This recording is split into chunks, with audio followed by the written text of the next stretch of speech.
សូមស្វាគមន៍ប្រិយមិត្តសូមជម្រាបសួរបងប្អូនទាំងអស់គ្នាស្វាគមន៍មកកាន់ការផ្សាយផ្ទាល់របស់ខ្ញុំនៅថ្ងៃទី28ខែតុលាឆ្នាំ2025ប្រធានបទថ្ងៃនេះខ្ញុំនឹងជជែកទូទៅអំពីរឿងផ្សេងៗជុំវិញការតស៊ូរបស់យើងជាពិសេសតាក់ទងជាមួយនឹងការលំបាកដែលយើងហៅថា challenge តាក់ទងជាមួយនឹងការតស៊ូហើយនឹងការរើបំរាស់ពីរបបផ្ដាច់ការនិងទស្សនៈជុំវិញអ្វីដែលជាព្រឹត្តិការណ៍ទូទៅនៅក្នុងប្រទេសយើង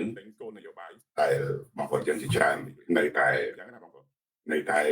មានការមិនទាន់យល់ច្បាស់ចំនួនច្រើនឬក៏មិនអាច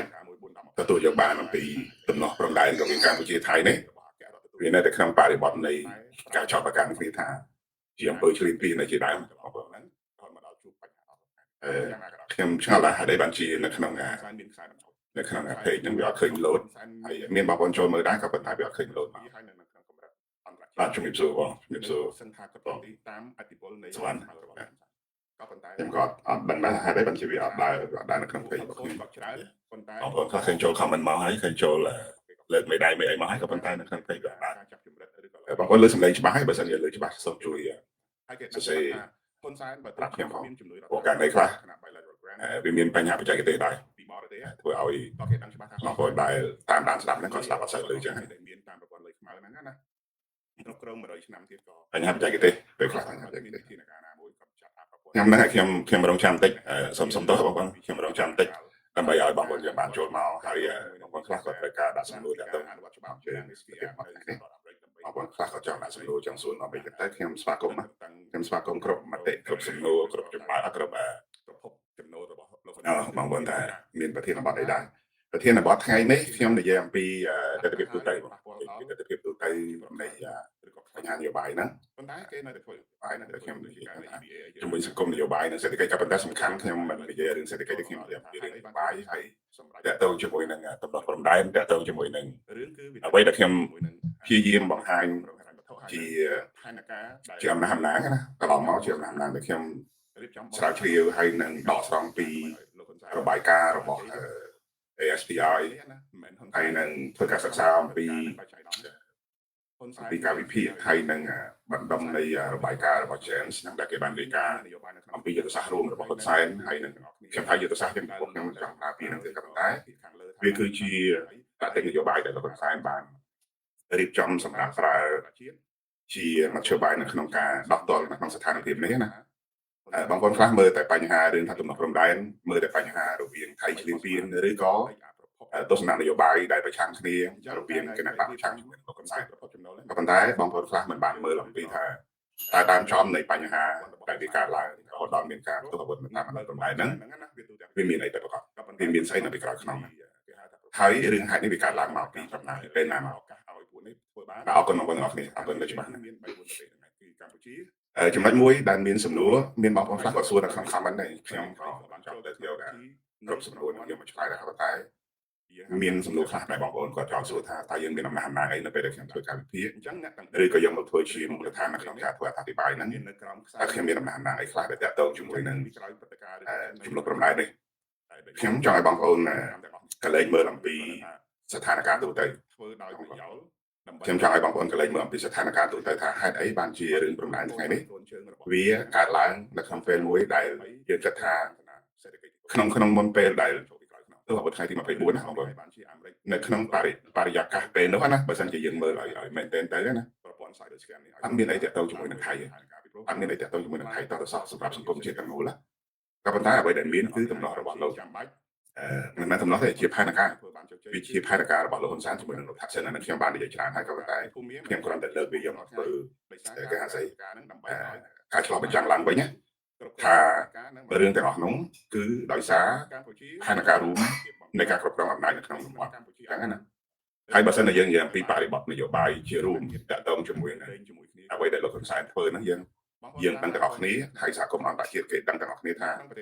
ហេតុអីបានជារបបនយោបាយនៅក្នុងប្រទេសកម្ពុជាតែកម្ពុជាគឺជាប្រទេសមួយដែលអន្តរជាតិហ្នឹងយើងថាជាករណីពិសេសក៏ថាបានដែរបងប្អូនខ្លះមិនបានទទួលដឹងឬក៏មិនស្គាល់ខ្លួនឯងថាកម្ពុជាមានលក្ខខណ្ឌពិសេសទេគឺថាកម្ពុជាក៏គ្រាន់តែជាប្រទេសមួយធម្មតាដូចជាប្រទេសដទៃទៀតនៅក្នុងពិភពលោកដែរអាហ្នឹងតាមទស្សនៈទូទៅរបស់បងប្អូនខ្លះណា ថារបបនយោបាយការដឹកនាំសេដ្ឋកិច្ចឬក៏យើងហៅថាភាគចំណែកនៃការចូលរួមជាមួយនឹងអន្តរជាតិអីជាដើមហ្នឹងគេគិតថាកម្ពុជាគឺគ្រាន់តែជាកូនប្រទេសមួយដ៏តូចនៅក្នុងតំបន់អាស៊ីប៉ាស៊ីហ្វិកតំបន់អាស៊ីអាគ្នេយ៍ហ្នឹងទេក៏ប៉ុន្តែមនុស្សជាច្រើនមិនបានយល់អំពីថាកម្ពុជាមានករណីពិសេសមួយករណីពិសេសមួយត្រង់ថាក្រោយពីឆ្នាំ1991ដែលកម្ពុជាបានទទួលនៅយើងហៅថាការគាំទ្រពិសេសក្រមលក្ខខណ្ឌនៅសន្ធិសញ្ញា$23ហ្នឹងណាកម្ពុជាគឺជាប្រទេសមួយដែលអន្តរជាតិបានឯកភាពគ្នាថានឹងជួយការពារនិងជួយអភិវឌ្ឍហើយនឹងជ្រោមជ្រែងគ្រប់លទ្ធភាពពីព្រោះវាគឺជាចំណងដៃនិងរូបមន្តនៃការរៀបចំសំណាក់សង្គមឡើងវិញក្រោយពេលដែលមានសង្គ្រាមរ៉ាំរ៉ៃឬក៏ការដួលរលំនៅរបបកុម្មុយនីសអីចឹងទៅគេចង់យកអាគំរូឬក៏យើងហៅថា model មួយហ្នឹងមកធ្វើជាមូលដ្ឋាននៅក្នុងការជួយទ្រទ្រង់បណ្ដាប្រទេសដទៃទៀតដែលនៅក្នុងស្ថានភាពដូចគ្នានឹងអំណាចបញ្ជាក៏ប៉ុន្តែយើងវាបាត់បង់ឱកាសហ្នឹងមិនមែនបាត់បង់ដោយសារកម្ពុជាខ្លួនឯងទេគឺបាត់បង់ដោយសារអំណាចនយោបាយរបស់ប្រទេសថៃក៏ប៉ុន្តែហើយរឿងសំខាន់មួយទៀតគឺអំណាចនយោបាយហ្នឹងហើយកំពុងតែធ្វើសន្ធិសញ្ញា$23បានបញ្ចប់ក្នុងការលើកសង្គ្រាមនៅក្នុងកម្ពុជាមែនបង្កើតទៅជាព្រឹត្តិការណ៍ក៏ប៉ុន្តែទំនោរនយោបាយហើយនឹងទិសដៅនយោបាយនៃអង្គើឈ្លានពានពីពួកនិយាយទៅពួកវិទ្យានិយមជាភាសាគឺប្រទេសយួនតែម្ដងហ្នឹងណាគេបានដូរយុទ្ធសាស្ត្រពីការឈ្លានពានប្រដាប់អាវុធទៅជាការឈ្លានពានដោយសម្ងាត់ហើយយើងហៅថាអាណានិគមបែបថ្មីហ្នឹងអាហ្នឹងគឺជាប្រធានបទរបស់ព្រឹត្តិការណ៍នេះតែពេលមួយខ្ញុំនឹងនិយាយពីរឿងនេះបានច្រើនក៏ប៉ុន្តែខ្ញុំមិនចូលទៅដល់រឿងនឹងច្រើនទេខ្ញុំចង់និយាយអំពីរឿងថាហេតុអីបានជាលោកហ៊ុនសែនមិនព្រមទទួលយកឬក៏មិនមិនគេហៅស្អីមិនរណបឬក៏មិនបន្ទន់អេរិយាបថទៅតាមអន្តរជាតិមិនមែនរណបហ្នឹងមានន័យថាយើងចោះញោមឬក៏លំទូលគេទេក៏ប៉ុន្តែដើរទៅតាមទិសដៅឬក៏របបអន្តរជាតិដែលគេចង់ឃើញសង្គមមួយដែលពោពេញទៅដោយរបស់វាមិនមែនរឿងការគោរពសិទ្ធិមនុស្សសេរីភាពឬក៏ក្រមបរិយាកាសជាតិបតៃជាពិសេសប្រសិនបើយើងដើរទៅតាមទិសដៅហ្នឹងកម្ពុជានឹងមានលក្ខខណ្ឌគេហៅថារីកចម្រើនអភិវឌ្ឍឬក៏អាចនឹងទៅដល់ឯករាជ្យអញ្ចឹងណាក៏ប៉ុន្តែរបបនយោបាយនេះដែលមិនទៅផ្លូវហ្នឹងជ្រើសរើសដើរទៅតាមផ្លូវផ្ដាច់ការជ្រើសរើសដើរទៅតាមលំនាំនៃការចំណងបង្ហាញរបស់អ្នកនយោបាយឬក៏របស់ទីប្រឹក្សាយួនអញ្ចឹងទៅធ្វើឲ្យកម្ពុជានឹងដើរទៅក្នុងទិសដៅមួយដែលប្រជាឬក៏យើងហៅថាដើរបញ្ជាក់សិទ្ធិជាមួយនឹងអន្តរជាតិលោកហ៊ុនសែននៅគ្រប់យ៉ាងហើយបានជាកម្ពុជានឹងប្រឈមគ្រប់យ៉ាងហ្នឹងហ៊ុនសែននឹងរកវិធីទប់ទល់ឬក៏រក្សាអំណាចរបស់ខ្លួនឯងឲ្យគង់វង្សតាមលក្ខខណ្ឌមិនឯកឬក៏មិនរណបឬក៏មិនដើរតាមគោលការណ៍លក្ខខណ្ឌណាមួយអញ្ចឹងកាលណាដែលមិនដើរតាមគោលការណ៍ប្រជាធិបតេយ្យអន្តរជាតិគេមានអំណាចមួយគឺគេរដ្ឋបတ်ច្រើនតាំងពីការចូលរួមចំណែកក្នុងការអភិវឌ្ឍក្នុងការផ្ដល់មូលនិធិក្នុងការទ្រទ្រង់ហើយនឹងយើងហៅថាស្អីលើកស្ទួយផ្សេងៗហ្នឹងគេអត់ចូលរួមតែគេចូលរួមគេដាក់សម្ពាធតែពេលគេដាក់សម្ពាធលោកហ៊ុនសែនមានអេរិយាបថឬក៏មានទំនោរមួយឬក៏ជំរឿថ្មីពីព្រោះធម្មតាទេនៅក្នុងអានេះវាជាទេពកោសល្យឬក៏វាជាបច្ចេកទេសនៅពេលដែលជួបឧបសគ្គមួយលោកហ៊ុនសែនរកលទ្ធភាពផ្សេងទៀតយ៉ាងណា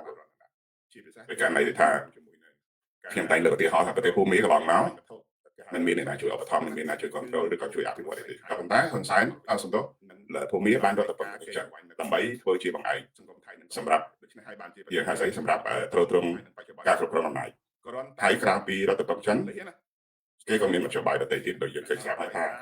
ភូមានឹងប្រើប្រាស់មធ្យោបាយតាមរយៈបတ်ចោតស្អីជួយដល់គ្រឿងញៀនតាមរយៈការបើកល្បែងអនឡាញ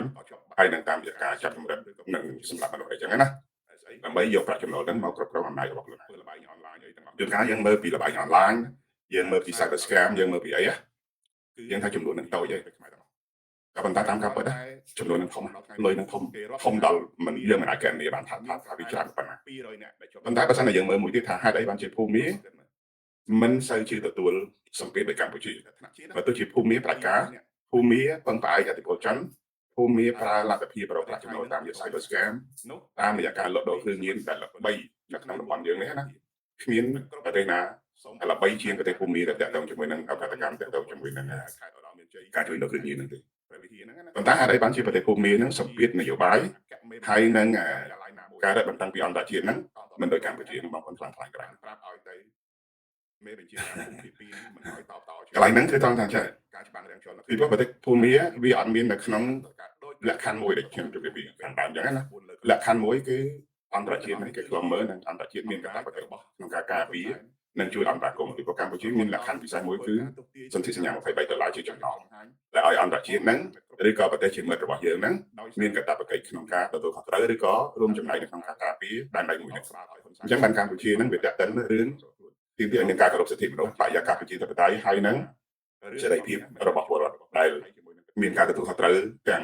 18ប្រទេសជាមួយនឹងប្រទេសដែលជា observer ជាច្រើនទៀតដែលនៅចូលរួមចំណែកនៅក្នុងការការពារនិងពួកក្រុមអតីតកម្ពុជាមួយនេះអានឹងចំណុចហ្នឹងហើយអញ្ចឹងនៅពេលដែលហ៊ុនសែនមើលឃើញថាភូមិអាចធ្វើរបៀបហ្នឹងបានដើម្បីរកលុយឬក៏រកលទ្ធភាពដើម្បីគ្រប់គ្រងអំណាចគេដោយមិនពឹងពាក់លោកខាងលិចឬក៏អ្នកខាងក្រៅហ៊ុនសែនធ្វើរបៀបគ្នាហើយការដែលធ្វើរបៀបគ្នាហ្នឹងមិនមែនជាគំនិតហ៊ុនសែនម្នាក់ឯងទេវាគឺជាផែនការនៃការទីមួយគ្រប់គ្រងអំណាចហើយដើម្បីបន្តពូជឬក៏ពង្រឹងគេហៅស្អីអំណាចរបស់ហ៊ុនសែនក្នុងគោលបំណងបម្រើមហិច្ឆតាធ្វើយ៉ាងណាឲ្យយួនមានលទ្ធភាពពង្រីកអាណានិគមរបស់គេហើយនឹងនិគមជនរបស់គេមកគ្រប់គ្រងនឹងការកាត់ទឹកឲ្យខ្មែរអានឹងចំណុចធំណាហើយចំណុចទី2ដោយសារប្រទេសចិនហ្នឹងត្រូវការភូមិសាស្ត្រនយោបាយគឺហ៊ុនសែនទៅអត់ដល់ទៅដល់គឺត្រូវការយើងហៅស្អីកម្ពុជាធ្វើជាកូនសោសំខាន់ក្នុងការមកចូលជើងឬក៏ដាក់ដូចជាលេខដ្ឋានយោធាហ្នឹងនៅទីនេះដើម្បីពង្រីកអធិបតេយ្យដូច្នេះកម្ពុជាមានសក្តានុពលជាងភូមិនៅក្នុងមើលទស្សនវិជ្ជាការប្រើប្រាស់ចិនមកប្រើប្រាស់ដើម្បីធ្វើជាមូលដ្ឋាននៅទីនេះអញ្ចឹងបានចិនមកសម្រួលគ្រប់យ៉ាងតាក់ទងជាមួយនឹង cyber scam តាក់ទងជាមួយនឹងយើងហៅស្អីការចាប់ពិតអនឡាញទាំងអស់នេះជួនកាលយើងមើលមកកន្លែងទៅថាយកមកជជែកគ្នាថារឿងទាំងអស់នេះហ៊ុនសែនរៀបចំជាមួយនឹងពួកក្រុមភេរវករដូចជាចិនស៊ីដូចជាស្អីគេ Ben Smith ស្អីហ្នឹងណាយើងគិតថារឿងទាំងអស់ហ្នឹងប្រហែលជាកម្រិតរបស់លោកហ៊ុនសែនទេតាមការពិតមែនទេអាហ្នឹងវាជាប្រព័ន្ធណាវាជាប្រព័ន្ធ mafia កម្រិតអន្តរជាតិអញ្ចឹងមានការសម្របសម្រួលគ្រប់យ៉ាងនៅក្នុងប្រទេសហើយចិនដែលចូលមករស់នៅvùngប្រព័ន្ធហើយនឹងប្រើកម្ពុជាបានយ៉ាងអនាធិបតេយ្យជាពិសេសក្រុមកំពង់សោមដែលគេហៅថា China Town ហ្នឹងណាវាគឺជាកិច្ចព្រមព្រៀងឬក៏ជាការសម្របសម្រួលរវាងនៅក្នុងប្រទេសចិនជាមួយនឹងហ៊ុនសែនដើម្បីមកបង្កលក្ខណៈជួយរកលុយសម្រាប់គ្រប់គ្រងរបស់ហ៊ុនសែនឲ្យផ្ដាច់ខ្លួនចេញពីលោកខាងនេះហ្នឹងណា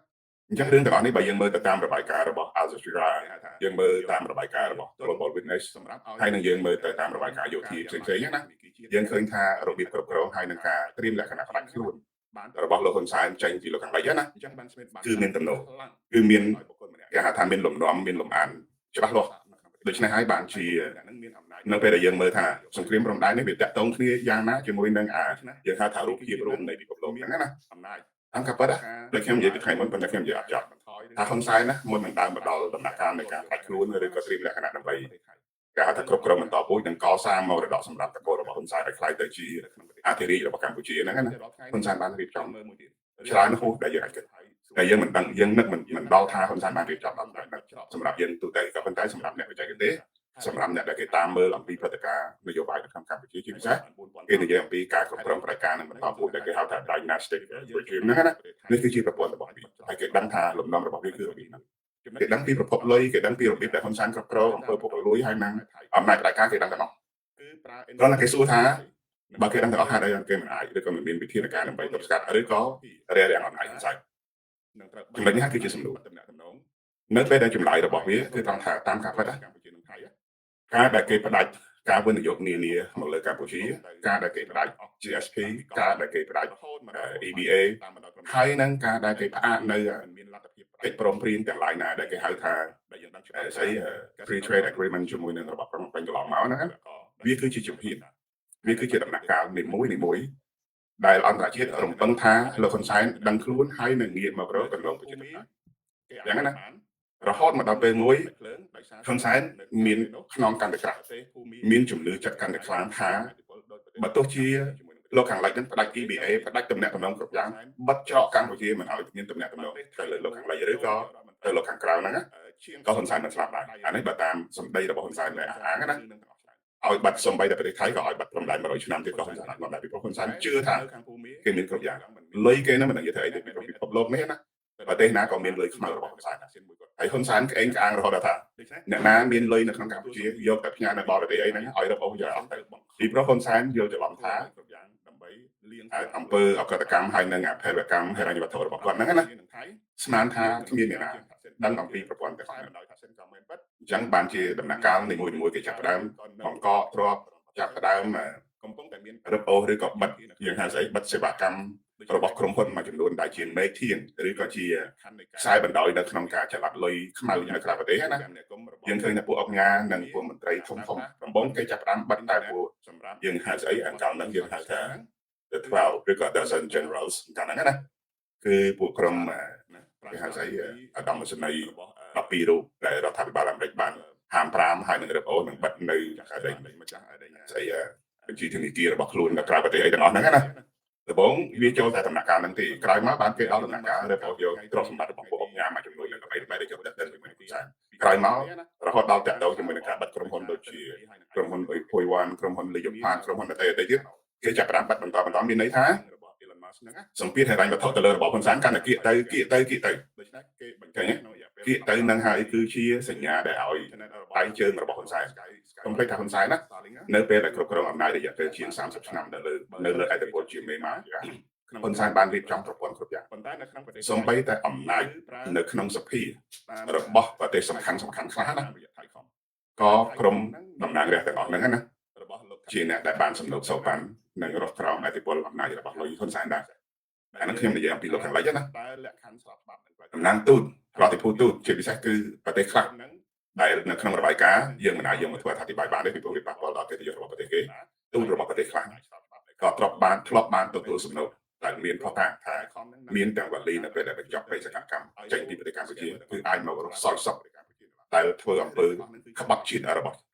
ស់គេណាដែលស៊ីលុយស៊ីការបស់លោកហ៊ុនសែនក៏មិនតិចទូដែរអាហ្នឹងគេបានមានរបាយការណ៍ហ្នឹងហើយដូច្នេះបើបងប្អូនតាមដានរឿងហ្នឹងបងប្អូននឹងដឹងថាហេតុអីបានជាសម្ពាធការទូតនិងតំណែងការទូតឬក៏កិច្ចការមួយចំនួនហ្នឹងនៅតែឃើញប្រទេសទាំងអស់ហ្នឹងបន្តផ្ដល់ឱកាសឲ្យហ៊ុនសែនដកដង្ហើមបាន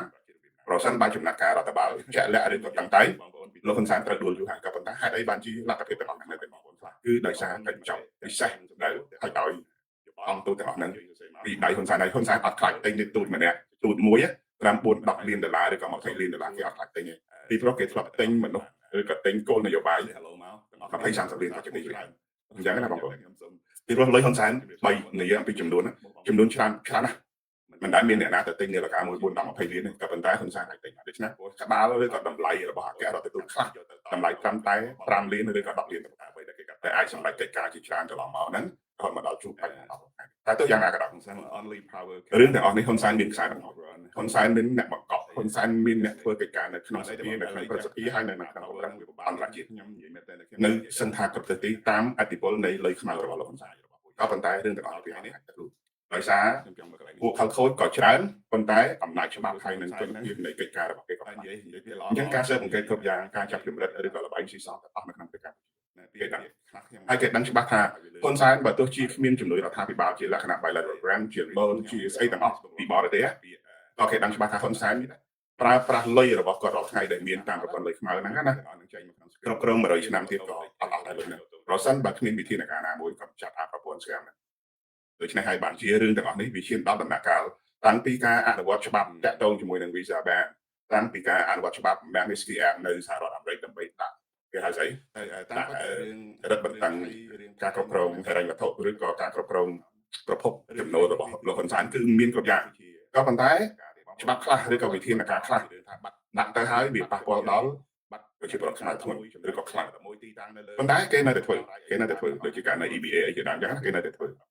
តែទោះយ៉ាងណាក៏ដោយឥឡូវខ្ញុំចូលមកដល់រឿងថាហេតុអីបានជាហ៊ុនសែនសម្រេចបង្កើតព្រឹត្តិការណ៍នៅប្រទេសរឿងគឺវាតកតងគ្នាជាមួយនឹងប្រព័ន្ធនៃការគ្រប់គ្រងហិរញ្ញវត្ថុហើយនឹងផែនការដែលគេរៀបចំបោះសម្អាតអំណាចថវិការបស់លោកហ៊ុនសែនដើម្បីឲ្យលោកហ៊ុនសែននឹងបរាជ័យឬក៏ដួលចំណុចនេះណាមិនមែនហ៊ុនសែនរៀបចំបង្កើតព្រឹត្តិការណ៍នឹងដោយចៃដន្យទេហ៊ុនសែនមានសេណារីយ៉ូច្បាស់ហ៊ុនសែនមានព័ត៌មានគ្រប់គ្រាន់នៅក្នុងដៃមានតែអ្នកនយោបាយនៅក្នុងប្រទេសកម្ពុជាហើយនឹងពួកយើងទាំងអស់គ្នាដែលមើលតែសំអកក្រៅឬក៏ពិភាក្សាខាងលើថាតើហ៊ុនសែនកំពុងធ្វើអីហើយយើងរកតាមព្រឹត្តិការណ៍របស់ហ៊ុនសែនឈូសផ្ទះនឹងបណ្ដេញបងប្អូនក៏ប៉ុន្តែសម្រាប់អន្តរជាតិសម្រាប់គោលនយោបាយជាលក្ខណៈស៊ីជម្រៅណាគេដឹងច្បាស់ថាហ៊ុនសែនបានតែធ្វើដូច្នេះគេរៀបចំផែនការគ្រប់យ៉ាងដើម្បីបោះសម្អាតនិងកំទេចប្រភពចំណូលរបស់លោកហ៊ុនសែនគេយកទៅប្រើប្រាស់អញ្ចឹងការដែលគេរៀបចំកំទេចប្រភពចំណូលនេះមិនមែនសម្រាប់តែចាប់ជើងឬក៏គេហៅស្អីបំផ្លាញនៅប្រព័ន្ធរបស់ហ៊ុនសែននៅក្នុងប្រទេសកម្ពុជាមួយទៀតព្រោះ network របស់ហ៊ុនសែនហ្នឹងណាវាទូទាំងប្រការបាត់បង់ក៏ប៉ុន្តែបណ្ដំនៃគេហៅថាប្រភពនៃអក្រិតកម្មដែលផ្ដល់ឱកាសឲ្យពួកនេះធ្វើបានសំខាន់ជាងគេគឺមាន3-4ប្រទេសហ្នឹងគឺកម្ពុជាឡាវភូមាហើយនឹងចុងក្រោយនេះ ប្រទេសថៃក៏បានចូលទៅក្នុងបញ្ជីនៃប្រព័ន្ធសម្រាប់យើងហៅថាភេរវកម្មហិរញ្ញវត្ថុនៅក្នុងពិភពលោកនឹងដែរអញ្ចឹងអ្នកទាំង4អ្នកនេះឬក៏ទាំង4ប្រទេសនេះវានៅក្រោមខ្សែញាក់របស់ប្រទេសចិនដែរចិននៅពីក្រោយព្រឹត្តិការណ៍ឬក៏ចិននៅពីក្រោយខ្នងហើយដូចគេហៅស្អីប្រតិកម្មទាំងអស់ក៏ប៉ុន្តែគ្រាន់តែថាចិនធ្វើដោយប្រយោលដើម្បីឲ្យពួកអានេះដូចក្នុងករណីអាយ៉ងណាឲ្យពួកកូនដៃកូនជើងរបស់ពួកគេហ្នឹងណាធ្វើសកម្មភាពដើម្បីធ្វើវិធានការសេដ្ឋកិច្ចគ្រប់គ្រងតែមានចិនចូលពីក្រោយខ្នងរឿងទាំងអស់នេះឲ្យបានជាអាមេរិកឬក៏លោកខាងលិចនឹងចាំបាច់ត្រូវតែចាត់វិធានការក្រៅចំពោះប្រព័ន្ធ cyber scam នេះឲ្យតទៅបានតែតាមអ្វីដែលជាផែនការពីព្រោះវាប៉ះពាល់ខ្លាំងដល់ស្ថិរភាពសេដ្ឋកិច្ចរបស់រឿងទាំងអស់នេះឲ្យបានជាចាំបាច់កម្ពុជានឹងហ៊ុនសែនតែធ្វើបានជោគជ័យគឺបដូរបង្កើតព្រឹត្តិការណ៍នៅភូមិមានមិនខ្លាយទៅជាសង្គ្រាមរាល់ថ្ងៃដោយសារការបង្កើតព្រឹត្តិការណ៍ហ្នឹងដើម្បីឲ្យខ្លាយទៅជារឿងគ្រប់គ្រងអំណាចផ្ដាច់ការនិងបង្កើតសង្គ្រាមផ្ទៃក្នុងអញ្ចឹងកម្ពុជារកលទ្ធភាពបង្កើតសង្គ្រាមផ្ទៃក្នុងកម្ពុជាអត់បានឬក៏មិនអាចធ្វើទៅបានដូច្នេះមានដៃគូដែលត្រូវលេងជាមួយគ្នាគឺប្រទេសថៃនឹងខុសគ្នាត្រង់ថាអ្នកខ្លះបងប្អូនតាមដានព័ត៌មាននៅក្នុងស្រុកថៃរាល់ថ្ងៃនៅក្នុងប្រទេសថៃណាមានក្រុមទាហានស្មោះត្រង់ជាតិក្រុមទាហានការពារជាតិការពារទឹកដីក៏មានដែរក៏ប៉ុន្តែនៅក្នុងដំណាក់កាលដែលកំពុងតែលើកកម្ពើប្រយុទ្ធគ្នានៅលើសមរភូមិក៏មានមេបញ្ជាការមួយចំនួនត្រូវបានទទួលឬក៏បញ្ជាពីខាងក្រៅថាឲ្យជាប់បាញ់ឲ្យដកកងកម្លាំងឬក៏ឲ្យបាត់ច្រកព្រំដែនជាតិណាប៉ុន្តែអបថ្ងៃនេះម៉ោងនេះក៏នៅតែមានបាត់បញ្ជាពីខាងក្រៅខ្នងអញ្ចឹងបានខ្ញុំឲ្យទាហានមួយចំនួនហ្នឹងបោះបង់ឬក៏និយាយជាមួយនឹងអសកម្មភាពនៃការតទល់ជាមួយនឹងកងទ័ពខ្មែរអីជាដើមទៅមានន័យថាពួកទាហាននិងពួកក្រុមក្បត់ជាតិរបស់ប្រទេសថៃក៏មានពួកខ្មែរយើងដែលមកច្បាំងជាមួយនឹងថៃដោយមិនដឹងរឿងក៏ប៉ុន្តែយកតែស្មារតីជាតិនិយមនឹងមកធ្វើសកម្មភាពប្រកបដូច្នេះហើយបានជាប្រទេសថៃនឹងវាចែកទៅជា2ជា3ក្រុមដែលប្រឆាំងគ្នាសូម្បីតែបច្ចុប្បន្ននេះសូម្បីតែសេរីភាពនៅក្នុងការអានឹងខ្ញុំនិយាយណាបច្ចុប្បន្ននេះនៅក្នុងស្ថានភាពដែលតាំងតែងតាក់ទងជាមួយនឹងការបង្ក្រាបនិងការទប់ស្កាត់របបក្រុងភ្នំពេញហ្នឹងដែលប្រជាពលរដ្ឋថៃចាត់ទុកថាហ៊ុនសែនគឺជាមេម៉ាហ្វៀដែលគ្រោះថ្នាក់ដល់ប្រទេសថៃប៉ុន្តែមានមនុស្សមិនជាច្រើនប្រមាណទេដែលបានយល់ឬក៏បានដឹងអំពីទិន្នន័យហើយនឹងព័ត៌មានទាំងឡាយដូចជាមានមេដឹកនាំយ៉ាងហោចបើតាមរបាយការណ៍ពីប្រទេសកូរ៉េមកយ៉ាងហោច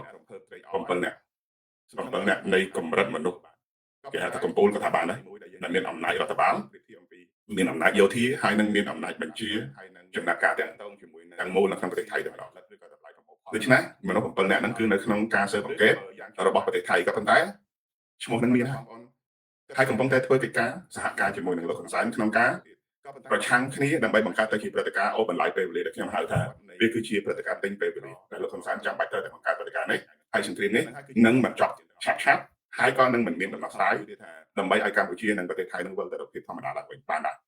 ពីព្រោះបេសកកម្មរបស់ហ៊ុនសែនព្យាយាមឬក៏បេសកកម្មរបស់ព្រឹត្តិការណ៍នេះព្យាយាមបង្កើតឲ្យទៅជាហេតុការណ៍អូបន្លាយដើម្បីទិញពេលវេលាកុំឲ្យលោកខាងលិចឬក៏សហរដ្ឋអាមេរិកជាពិសេសចាត់វិធានការបង្ក្រាបក្រុមប្រតិកម្ម cyber scam ហ្នឹងនៅក្នុងស្ថានភាពដែលកម្ពុជាកំពុងតែមានវិបត្តិយោធាអញ្ចឹងរឿងទាំងអស់ហ្នឹងវាជារូបភាពពីរផ្សេងគ្នាបើយើងមើលមួយថាវាគឺជាការឆ្លោះគ្នាឬក៏ការដណ្ដើមដែនដីទាក់ទងជាមួយនឹងបូរណភាពអធិបតេយ្យអីជាដើមក៏ប៉ុន្តែរឿងពិតប្រាកដរបស់វាមិនមែនរឿងនយោបាយណាមិនមែនរឿងពាក់ឯកាមិនមែនរឿងបច្ច្រកព្រំដែនមិនមែនរឿងអីទាំងអស់ទេរឿងរបស់វាពិតប្រាកដគឺអន្តរជាតិកំពុងតែរកវិធីដើម្បីគេហៅថាចូលទៅកម្ចាត់លោកហ៊ុនសែនឬក៏ទៅបដូររំលំឬក៏ទៅចាប់មេម៉ាហ្វៀអញ្ចឹងទទួលថានឹងមានអំណរនេះគឺជាសាច់រឿងដែលពិតប្រាកដអញ្ចឹងតែខ្ញុំនិយាយថាហ៊ុនសែនរៀបចំទាំងអស់នេះមានសេណារីយ៉ូគឺហ៊ុនសែនដឹងរឿងដឹងផែនការដឹងចំណាត់ការដឹងអ្វីទាំងអស់រហូតដល់ដែលសហរដ្ឋអាមេរិកបានរៀបចំនឹងពីព្រោះមានយើងហៅស្អីមានខ្សែបង្កប់របស់លោកហ៊ុនសែននៅគ្រប់ទិសទីអញ្ចឹងហើយបានជាហ៊ុនសែននឹងព្យាយាមប្រើប្រាស់លទ្ធភាពទាំងឡាយណាដើម្បីដោះខ្លួនឬក៏យើងហៅថាបង្វែរព្រឹត្តិការណ៍ហ្នឹងណាឲ្យខ្លួនឯងហ្នឹងបានរួចផុតនៅក្នុងរយៈពេលឬក៏លក្ខខណ្ឌណាមួយក្នុងអន្តរជាតិយ៉ាងណាមិញនៅក្នុងប្រទេសថៃក៏ដូចគ្នាដែរបើយើងនិយាយអំពីការវាយដណ្ដើមឬក៏ការច្បាំងរាំងជលគ្នាប្រទេសថៃអាចធ្វើបានច្រើនណាស់ក៏ប៉ុន្តែនៅក្នុងប្រទេសថៃខ្លួនឯងក៏មានខ្សែបណ្ដោយដែលទទួលផលប្រយោជន៍ពីប្រទេសខ្មែរពីលោកហ៊ុនសែនក៏ច្រើនណាស់ដែរសូម្បីតែស្ថាប័នហិរញ្ញវត្ថុធំៗនៅក្នុងប្រទេសថៃណារហូតដល់ធនាគារជាតិរបស់ថៃណាក៏មានភាគចំណាយឬក៏ភាគហ៊ុនរបស់មន្ត្រីដែលស៊ីលុយឬក៏យកលុយខ្មៅរបស់ហ៊ុនសែនហ្នឹងណាយកទៅប្រើប្រាស់ដើម្បីគ្រប់គ្រងអំណាចផ្ទៃក្នុងរបស់ស្ថាប័នរដ្ឋបាលជាពិសេសស្ថាប័នទាក់ទងជាមួយនឹងការគ្រប់គ្រងហិរញ្ញវត្ថុគេហៅថាសន្តិសុខសង្គមណា គឺមានពួកមន្ត្រីថៃនឹងបានទទួលផលប្រយោជន៍នឹងបម្រើកិច្ចការកេងប្រវ័ញ្ចនៅក្នុងហ្នឹងសង្គមថៃនឹងក៏ខ្លាំងដែរដូច្នេះហើយបានជាប្រទេសថៃអំពើពុករលួយហើយនឹងបច្ចុប្បន្ននេះបងប្អូនឃើញគ្រាន់តែសមត្ថកិច្ចប៉ូលីសណាគ្រាន់តែសមត្ថកិច្ចប៉ូលីសណាដែលតាមរបាយការណ៍ចុងក្រោយនេះតុលាការបានដាក់បទចោទទៅលើមេប៉ូលីសអគ្គស្នងការនគរបាលរបស់ប្រទេសថៃណាក៏ជាប់បទចោទអំពីការសុំកលុំឬក៏ខុបខិតជាមួយនឹងការស្អីគេហៅស្អីធ្វើលបាយអនឡាញអីទាំងអស់នៅក្នុងប្រទេសកម្ពុជានៅក្នុងប្រទេសថៃហ្នឹងណាដែលខ្សែបណ្ដោយទាំងអស់ហ្នឹងគេយកច្បាស់ណាស់គឺមកពីប្រទេសថៃទាំងអស់ហើយគ្រាន់តែប៉ូលីសមកដល់ថ្ងៃនេះគេរាប់ថាមានប្រហែល200នាក់ដែលជាប់នៅក្នុងបញ្ជីស្មារតីរបស់តុលាការបងប្អូនគិតមើលសមត្ថកិច្ចកម្រិតថ្នាក់ជាតិណាចំនួន200នាក់ដែលជាប់តាក់ទិនជាមួយនឹងបញ្ជីស្មារតីរបស់អាស៊ានតើប្រទេសថៃនឹងប្រឈមយ៉ាងណានោះគេនិយាយតែពីសមត្ថកិច្ចប៉ូលីសចុះនៅពួកមន្ត្រីយោធាដែលគ្រប់រឿងទាំងអស់សូម្បីតែផែនការដែលហ៊ុនសែនរៀបបំរុងនឹងផ្ទុះអាវុធនៅឯខេត្តឧត្តរមានជ័យជាមួយនឹងខេត្តព្រះវិហារហ្នឹងណាមានការបញ្ជាពីអគ្គមេបញ្ជាការពីការិយាល័យណាមួយរបស់មេបញ្ជាការកងទ័ពជើងគោកហ្នឹងណាបានប្រាប់ឲ្យទៅមេបញ្ជាការភូមិភាគ2ហ្នឹងមិនឲ្យតជាមួយនឹងការច្បាំងរាំងជលនៅក្នុងពេលនេះដែលគេរៀបចំហ្នឹងគឺដើម្បីបង្កើតព្រឹត្តិការណ៍ដោយគេធ្លាប់បង្កើតព្រឹត្តិការណ៍នៅក្នុងរយៈពេល13 14លើកន្លងមករឿងទាំងអស់នេះគឺជាអំណាចរបស់លោកហ៊ុនសែនដែលមានអធិបុលរហូតដល់ធ្វើការទស្សទាយធ្វើការសន្និដ្ឋានធ្វើការចង្អុលបង្ហាញហើយនឹងបកអាក្រាតនៅគ្រប់រឿងទាំងអស់ដែលប្រទេសថៃមានដោយសារប្រទេសថៃនឹងមានក្រុមពួកក្បត់ជាតិដែលទៅបំរើមានអំណាចអោនក្បាលឲ្យហ៊ុនសែនដើម្បីផលប្រយោជន៍របស់បកពួកនឹងក្រុមរបស់ខ្លួនទាំងអស់នេះហើយបានជាខ្ញុំតែងតែធ្វើការអំពាវនាវថារឿងទាំងអស់នេះមិនមែនចំនួនរបស់ប្រទេសថៃជាមួយនឹងប្រទេសកម្ពុជាទេវាគឺជារឿងរបស់ម៉ាហ្វៀដែលក្រោមការគ្រប់គ្រងអំណាចរបស់ហ៊ុនសែនជាមួយនឹងតកោថាសិននិងពួកក្រុមខលខូចមួយចំនួនដែលស៊ីសំណុកសោកបានជាមួយហ៊ុនសែនដើម្បីតែមិនមែនជារឿងរបស់ប្រទេសដែលមិនមែនជារឿងបន្តព្រំដែនដែលជាមិនមែនជារឿងការត្រឹមតែបិទច្រកឬក៏អីតែក៏ប៉ុន្តែវាគឺជារឿងការគ្រប់គ្រងអំណាចដែលហ៊ុនសែនអាចនឹងខ្លាយទៅជាគេហៅស្អីអធិរាជតំបន់នេះនៅក្នុងអនាគតហើយអាមូលដ្ឋាននៃការកសាងពង្រឹងអំណាចរបស់ហ៊ុនសែននេះណាមិនមែនធ្វើសម្រាប់តែអាណត្តិជីវិតរបស់ហ៊ុនសែនទេចេតនានិងគោលបំណងឬក៏មហិច្ឆតាធំគឺហ៊ុនសែនចង់ឲ្យកូនឬក៏ត្រកូលរបស់ហ៊ុនសែននឹងខ្លាយទៅជាអធិរាជក៏ប៉ុន្តែវាសុទ្ធតែជារឿងនៃអកុសលគឺហ៊ុនសែនតែអត់ដល់ទៅដល់នេះទេទាំងទី1សមត្ថភាពនៃការគ្រប់គ្រងអំណាចដូចជាហ៊ុនម៉ាណែតចេញមកគឺមិនមានសមត្ថភាពសម្រាប់គ្រប់គ្រងអំណាចនៃក្នុងរបស់គណៈបកប្រជាជនអត់បានអស់ចឹងណាដូច្នេះរឿងទាំងអស់ហ្នឹងវាឈានមកដល់ដំណាក់កាលអន្តរជាតិណារឿងទាំងអស់គ្នារឿងទាំងអស់នេះគឺខ្ញុំចង់ជម្រាបថាសូមឲ្យបងប្អូនទាំងអស់គ្នាមើលទស្សនវិជ្ជារឿងនេះពីផ្សេងគ្នារឿងទី1គឺចំនួននេះគឺជាបរិយាកាសនយោបាយដែលលោកហ៊ុនសែនហើយនឹងរបងកើតប៉ុន្តែរឿងទី2គឺការតស៊ូដើម្បីទៅផ្លាស់ប្ដូររបបមួយនេះតាមវិធីណារឿងគឺនៅកន្លែងហ្នឹងដែលខ្ញុំចង់បានមតិយោបល់បងប្អូនយកមកជជែកគ្នាថាក្រៅពីនេះតើបងប្អូនគិតថាគួរធ្វើយ៉ាងណាចាំនិយាយកន្លែងណាគួរធ្វើយ៉ាងណាដើម្បីរើបំដាស់និងធ្វើការផ្លាស់ប្ដូរឲ្យទាន់ពេលនឹងមានប្រទេសជប៉ុនមួយហើយអត់គ្រប់គ្រងណាគឺធ្វើឲ្យយុវជនមានអធិបុលរហូតមកបាទតែខ្ញុំនឹងព្យាយាមរកតែន័យទាំងអស់មកជម្រាបខ្ញុំជឿថាអ្វីៗទាំងអស់ដែលតាក់ទងជាមួយនឹងស្ថានភាពរវាងកម្ពុជានិងថៃបើបងប្អូនចាត់ភាសាថៃបងប្អូននឹងមើលឃើញហើយថានៅក្នុងប្រទេសថៃបច្ចុប្បន្នណាមន្ត្រីរាជការមួយចំនួនជាពិសេសអ្នកដែលធ្វើការតាក់ទងដូចថ្ងៃមុនដូចឃើញមានដូចជាស្អីយើងហៅស្អីហ្នឹងមិនលេខាទេហ្នឹងនៅក្នុងការិយាល័យឬនៅក្នុងធនាគារជាតិដែរណាដែលតាក់ទងជាមួយនឹងការសង្ស័យអំពីការជាប់តាក់ទិនជាមួយនៅក្នុង Benjamin Milberger ឬក៏យើងហៅថា Ben Smith ហ្នឹងណាគឺបានតាក់ទិនជាមួយនឹងការគេហៅថាវិនិយោគទុនសម្រាប់ឲ្យមន្ត្រីដែលនៅក្នុងការិយាល័យរបស់ធនាគារជាតិហ្នឹងណាដែលមានអធិបុលក្នុងការសម្រេចគោលនយោបាយជាតិហ្នឹងណាបានទទួលផលប្រយោជន៍ពី Ben Smith អញ្ចឹង Ben Smith បានចាយលុយខ្លាំងដើម្បីឲ្យបុគ្គលម្នាក់ហ្នឹងណាមានផលប្រយោជន៍មហាសាលនៅក្នុងប្រទេសថៃហើយបុគ្គលម្នាក់ហ្នឹងមានអំណាចនៅក្នុងការសម្រេចគោលនយោបាយរបស់យើងហៅថាធនាគារជាតិដូច្នេះធនាគារជាតិហ្នឹងមានអំណាចក្នុងការដំឡើងឬក៏ក្នុងការកាត់បន្ថយឬក៏ក្នុងការសម្រេចការគោលនយោបាយហិរញ្ញវត្ថុណារបស់ប្រទេសថៃរឿងទាំងអស់នេះហើយដែលយើងហៅថាអធិបុលលុយខ្មៅដែលទៅធ្វើសកម្មភាពនៅក្នុងប្រទេសថៃច្រើនសូម្បីតែរាល់ថ្ងៃនេះយើងមើលមួយទៀតរឿងសាមញ្ញដែលយើងមើលហើយស្រួលយល់យើងដឹងថាប្រទេសថៃបិទព្រំដែនបិទច្រកព្រំដែនមិនឲ្យចេញចូលក៏ប៉ុន្តែយើងសួរថាហេតុអីបានតំណែងថៃនៅតែមានលទ្ធភាពចូលទៅដល់សេវាអ៊ីនធឺណិតហើយមិនប្រហែល 4000 តោនណាហេតុអីណាយើងសួរថាហេតុអីបានចេញទៅបាទពីព្រោះយើងសម្រេចឬក៏ប្រទេសថៃនិងប្រទេសខ្មែរសម្រេចបិទច្រកទាំងស្រុងមិនចឹងអាហ្នឹងចំណុចទី1ចំណុចទី2បងប្អូនសង្កេតមើលមួយទៀតថានៅតាមបណ្ដោយព្រំដែនខ្មែរថៃកាស៊ីណូទាំងឡាយហ្នឹងគឺប្រើអ៊ីនធឺណិតរបស់ប្រទេសថៃនិងប្រើភ្លើងរបស់ប្រទេសថៃ នៅពេលដែលគោលនយោបាយរបស់សុភាសម្រាប់ថានឹងត្រូវបិទច្រកព្រំដែនបិទតំណែងតំណងបិទមធ្យោបាយគ្រប់យ៉ាងរវាងកម្ពុជានិងថៃហេតុអីបានជារឿងអគិសនីដែលឧបត្ថម្ភឬក៏ផ្គត់ផ្គង់ទៅកាស៊ីណូទាំងអស់តាំងពីកោះកុងរហូតមកដល់អូស្មាច់តាមបណ្ដោយព្រំដែនហ្នឹងហេតុអីបានជាមិនមានលទ្ធភាពផ្ដាច់ភ្លើងពីកាស៊ីណូនឹងបាទដែលយើងដឹងច្បាស់ថាកាស៊ីណូទាំងអស់ហ្នឹងគឺជាប្រភពនៃក្រុមភេរវករដែលកំពុងតែប្រតិបត្តិការហេតុអីបានជាប្រទេសថៃមិនអាចផ្ដាច់ភ្លើងបានមានជនក្បត់ជានៅក្នុងប្រទេសថៃរឿងអ៊ីនធឺណិតមួយទៀតហេតុអីបានជាអ៊ីនធឺណិតនឹងមិនអាចផ្ដាច់បាននៅក្នុងភូមិគេអាចផ្ដាច់បានទីមួយគឺគេផ្ដាច់ភ្លើងដោយសារសម្ពាធនៅកាលពេលនោះប្រទេសភូមិជាមួយនឹងប្រទេសថៃមិនមានអធិបុលដូចប្រទេសកម្ពុជាជាមួយនឹងប្រទេសថៃទាំងអស់គ្នាប្រទេសកម្ពុជាជាមួយប្រទេសថៃគឺហ៊ុនសែនគ្រប់គ្រង34ឆ្នាំប្រទេសថៃទាំងមូលដូរនាយករដ្ឋមន្ត្រីជាង10នៅក្រោមដៃរបស់លោកហ៊ុនសែនដូច្នេះលោកហ៊ុនសែនដឹងរឿងនឹងទាំងអស់ច្រើនដូច្នេះហើយបានជាប្រទេសខ្មែរនិងប្រទេសថៃហ៊ុនសែនមានអធិបុលប៉ុន្តែនៅខាងភូមិមិញអង្លាំងមិនមានអធិបុលទេអ្នកដែលមានអធិបុលទៅលើមិញអង្លាំងបានគឺមានតែតកោថាស៊ីនមួយគាត់អញ្ចឹងណាដូច្នេះនៅពេលដែលថាស៊ីនទទួលសម្ពាធពីប្រទេសថៃថាស៊ីនត្រូវបង្ខំចិត្តធ្វើអ្វីគ្រប់យ៉ាងដើម្បីលាងសម្អាតខ្លួនឲ្យរួចផុតពីសម័យច្បាប់ក៏ប៉ុន្តែសម្រាប់កម្ពុជានិងថៃមានមនុស្សច្រើនជាងថាស៊ីនបើទោះជានៅក្នុងខ្សែបណ្ដោយថាស៊ីនក៏មិនពិតក៏ប៉ុន្តែមានមនុស្សច្រើនឬក៏នៅរង្វង់នៃការគ្រប់គ្រងរបស់ថាស៊ីនហើយនឹងកំពុងតែមានឥទ្ធិពលអំណាចយោធានៅក្នុងឯនៅបច្ចុប្បន្ននេះណាដូច្នេះហើយបានជានៅក្នុងប្រទេសខ្មែរនិងប្រទេសភូមិវាមានលក្ខខណ្ឌនៃការដាក់សម្ពាធខុសពីការបងប្អូនហើយម្យ៉ាងទៀតទូកម្មអ្នកគុំរបស់ប្រទេសភូមិដែលការប្រើប្រាស់ប្រព័ន្ធអ៊ីនធឺណិតសម្រាប់ប្រព្រឹត្តបទល្មើស cyber scam ហ្នឹងគឺភូមិប្រើ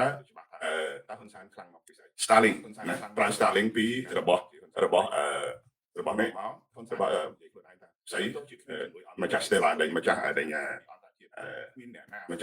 រថយន្តអគ្គិសនីណា Elon Musk របស់ Elon Musk អញ្ចឹង Elon Musk ហ្នឹងកាលពីថ្ងៃទីដូចជាថ្ងៃទី18ឬក៏ថ្ងៃទី19នេះខ្ញុំភ្លេចថ្ងៃទីហើយពីខែដុល្លារនេះណាគេបានសារលបងដោយសារទិន្នន័យហើយនឹងឯកសារទាំងអស់គេដឹងថាមានរាប់ម៉ឺន channel ដែលកំពុងតែប្រើ Starlink របស់ Elon Musk ហ្នឹងណាប្រព្រឹត្តបទល្មើសអក្រកម្ម cyber scam នៅភូមិដូច្នេះគេបញ្ជាក្នុងរយៈពេល15វិនាទីគឺអ៊ីនធឺណិតរបស់ភូមិតាក់ទងនឹង Skylab Starlink គឺបាត់ទាំងស្រុងដូច្នេះបានគេដឹងថាបើសិនជាគេចាត់វិធានការក្នុងប្រទេសភូមិគេប្រើ Starlink ប៉ុន្តែនៅក្នុងប្រទេសថៃគឺប្រើតាមThaicom ប្រើតាមរយៈ Thaicom ហើយ Thaicom ហ្នឹងមានការលក់ដូររបស់លោកថាក់សិនឈិនបាត់ឲ្យសិង្ហបុរីណាវាគឺជាការលក់ដូរនៅក្នុងលក្ខខណ្ឌសម្បត្តិពិសេសដែលយើងមិនដឹងថាតើលក្ខខណ្ឌស្របច្បាប់នឹងផ្លូវការហ្នឹងថាសិននឹងមានអំណាចគ្រប់គ្រងគេហៅថាពិធីហ៊ុនហ្នឹងកម្រិតណាហើយនឹងផ្ទេរឲ្យទៅក្រុមគ្រួសារនិងសាច់ញាតិរបស់លោកថាសិនហ្នឹងនៅក្នុងកម្រិតណាហើយវាគឺជាអំណាចស្របច្បាប់នៃការលក់ដូរហ្នឹងតែសិនដាច់មកមែនឬក៏យ៉ាងណាពីព្រោះ Thaicom ហ្នឹងនៅតែប្រតិបត្តិការដើម្បីបញ្ជូនទិន្នន័យឲ្យពួក scammer ទាំងអស់ហ្នឹងប្រើប្រាស់នៅក្នុងប្រទេសកម្ពុជាដូច្នេះរឿងទាំងអស់ហ្នឹងគឺជារឿងវែងឆ្ងាយអានេះយើងនិយាយអំពីទស្សនៈក្នុងបញ្ហាតាក់ទងជាមួយនឹងអំណាចផ្លូវការរបស់លោកហ៊ុនសែនប៉ុន្តែយើងក៏ចង់ដឹងថានៅពេលដែលយើងដឹងទិន្នន័យទាំងអស់ហ្នឹងតើយើងត្រូវធ្វើយ៉ាងណាដើម្បីទៅរើបំរាស់ពីរបបផ្លូវការហើយដើរឲ្យស្របជាមួយនឹងគោលនយោបាយរបស់អន្តរជាតិទាំងហ្នឹងចឹងណាឥឡូវខ្ញុំនិយាយជម្រាបបងប្អូនពីទិន្នន័យទូទៅកន្លែងហ្នឹងខ្ញុំសូមទៅចូលមើល comment បងប្អូនខ្លះបងប្អូនមានមតិតាក់ទងនឹងសំណួរតាក់ទងនឹងយោបល់អាចជួយសរសេរមកខ្ញុំមើលដូចហើយយើងនឹងជជែកទាំងអស់គ្នាប៉ុន្តែហើយនឹងក៏សូមជម្រាបសួរនឹងស្វាគមន៍ប្រិយមិត្តទាំងអស់ដែលបាន say hello មកទាំងអស់គ្នាដោយសារឈ្មោះច្រើនព្រោះយ៉ាងតែខ្ញុំសូមសរុបទាំងអស់ជម្រាបសួរបងប្អូនទាំងអស់គ្នាខ្ញុំមើលឃើញឈ្មោះបងប្អូនទាំងអស់គ្នាហើយប៉ុន្តែមិនចាំបាច់អានទេដើម្បីជៀសវាងបងប្អូនខ្លះមិនចង់លើឈ្មោះពីព្រោះខ្ញុំ live នៅទីនេះបងប្អូនយកទៅកាត់ទៅយកទៅតទៅកុំឲ្យជាប់ឈ្មោះបងប្អូននៅក្នុងអ្វីដែលគេកាត់តនឹងតទៀតហើយសំដីលើកនេះមិនមែនonly power can defeat a homegrown អីគេណាមេអត់អីទេបងឥឡូវចាស់power នឹងវាពិបាកទៀតណាខ្ញុំនិយាយមែនតែខ្ញុំចង់និយាយថាគិតបែបហ្នឹងណាបងដោយប្រហែលថ្ងៃមុនអាចរបស់ពួកយើងមកដល់ថ្ងៃនេះមកខ្ញុំចង់មកកន្លែងនេះមួយធ្វើការអំពាវនាវជាលក្ខណៈផ្លូវការណាមួយគ្រួសារហ៊ុនសែនហ្នឹងនិយាយពាក្យល្អណាកុំនិយាយពាក្យកាយពេកពួកពាក្យខ្លះខ្ញុំហ្នឹងណាពីព្រោះពាក្យខ្លះខ្ញុំមិនចង់ឲ្យវាលឺនៅក្នុងការអធិប្បាយរបស់ខ្ញុំអញ្ចឹងណាបងប្អូនហើយ screen របស់ខ្ញុំឬក៏ Facebook របស់ខ្ញុំតែប្រើពាក្យខ្លះដែលខ្ញុំដាក់ limit ណាពាក្យខ្លះដែលសរសេរមកជាលក្ខណៈខ្ញុំហាមគាត់ណាមិនឲ្យពាក្យទាំងអស់នឹងចេញមកក្នុង screen វាលុប automatic ឬក៏វា hide automatic ចឹងណាក្រោមអានេះ stage arrangement ចឹងទៅដូច្នេះការគ្រប់គ្រងអំណាចលុយក្រមរបបរដ្ឋមានន័យថាវាគឺជារដ្ឋបាលអញ្ចឹងរឿងទាំងអស់នេះធ្វើឲ្យសហរដ្ឋអាមេរិកកាន់តែច្បាស់ថាអូខេអញ្ចឹងលុយទាំងអស់នេះ แต่ตั้งปัดเรื่องไทยนี่ฮะนะบางคนเคยทำได้เรื่องไทยนี่เวคือชื่อเรื่องเวคือชื่อประกาศบางคนខ្លะกดบัตรออมที่เรื่องทางบัตรน้องชันบัตรจบเชยบัตรตีตัง11ចំណុចឬក៏11ទីតាំងនៅលើក្នុងដងដៃអីជាដើមទាំងអស់ហ្នឹងបងប្អូនខ្ញុំជម្រាបបងប្អូនតាមនេះដោយលក្ខខណ្ឌបច្ចេកទេសផងហើយនឹងដោយលក្ខខណ្ឌគេហៅស្អី19ក្រុមហ៊ុនដែលយើងហៅបច្ចេកទេសណាលក្ខខណ្ឌបច្ចេកទេសផងហើយនឹងលក្ខខណ្ឌគេហៅថាកិច្ចព្រមព្រៀងផ្លូវច្បាប់ហ្នឹងលក្ខខណ្ឌបច្ចេកទេសហើយនឹងលក្ខខណ្ឌផ្លូវច្បាប់ចឹងណារឿងកម្ពុជានិងថៃណាมันគួរមានបញ្ហាมันគួរខ្វល់ខ្វាយសម្រាប់ខ្ញុំណាมันគួរខ្វល់ខ្វាយពីរឿងខ្លាចបាត់ភូមិខ្លាចបាត់ដែនដីខ្លាចបាត់ព្រំដែននេះมันគួរខ្វល់ខ្វាយកន្លែងនេះដែលខ្ញុំថាมันគួរខ្វល់ខ្វាយប៉ុន្តែជំសំណួរមួយចោទសួរថាมันខ្វល់ខ្វាយយ៉ាងណាបើគេបណ្ដេញបងប្អូនយើងចេញពីភូមិអស់ហើយតែគេជួបបណ្ដេញអស់ហើយដែលមានខ្ញុំជម្រាបបងប្អូនតាមត្រង់ថាការជួបផ្ទះនឹងបណ្ដេញបងប្អូនពលរដ្ឋចេញពីលំនៅឋានហ្នឹងណាវាគឺជាព្រឹត្តិការណ៍នយោបាយរបស់ពួកយើងហៅថារបស់ពួកប្រជាការកុំថាឡើយតែបងប្អូនត្រូវបាត់បង់ផ្ទះសម្បែងសូម្បីតែកងកម្លាំងណាដែលជាវីរៈកងទ័ពរបស់យើងណាក៏គេយកទៅប្រើប្រាស់ឲ្យបាញ់ប្រហារគ្នារហូតដល់ស្លាប់រកខ្មោចដិតឬក៏ធ្វើបង្បានហ្នឹងណាតែអស់ហ្នឹងក៏ជាអំណាចឬក៏លទ្ធភាពនយោបាយរបស់ពួកគេដែលគេអត់មានការខកចិត្តឬក៏សោកស្ដាយចំពោះការបាត់បង់អាយុជីវិតរបស់គាត់នៅក្នុងរូបភាពដូច្នេះសរុបសេចក្តីមកទាំងអស់ហ្នឹងគឺគ្រាន់តែជាឧបករណ៍ពួកយើងទាំងអស់គ្នាណាគ្រាន់តែជាឧបករណ៍សម្រាប់គេយកមកធ្វើជាលក្ខខណ្ឌពង្រឹងអំណាចរបស់គេតែប៉ុណ្្នឹងឯងមិនមែនគេមិនដឹងថារឿងឈូសឆាយផ្ទះចោល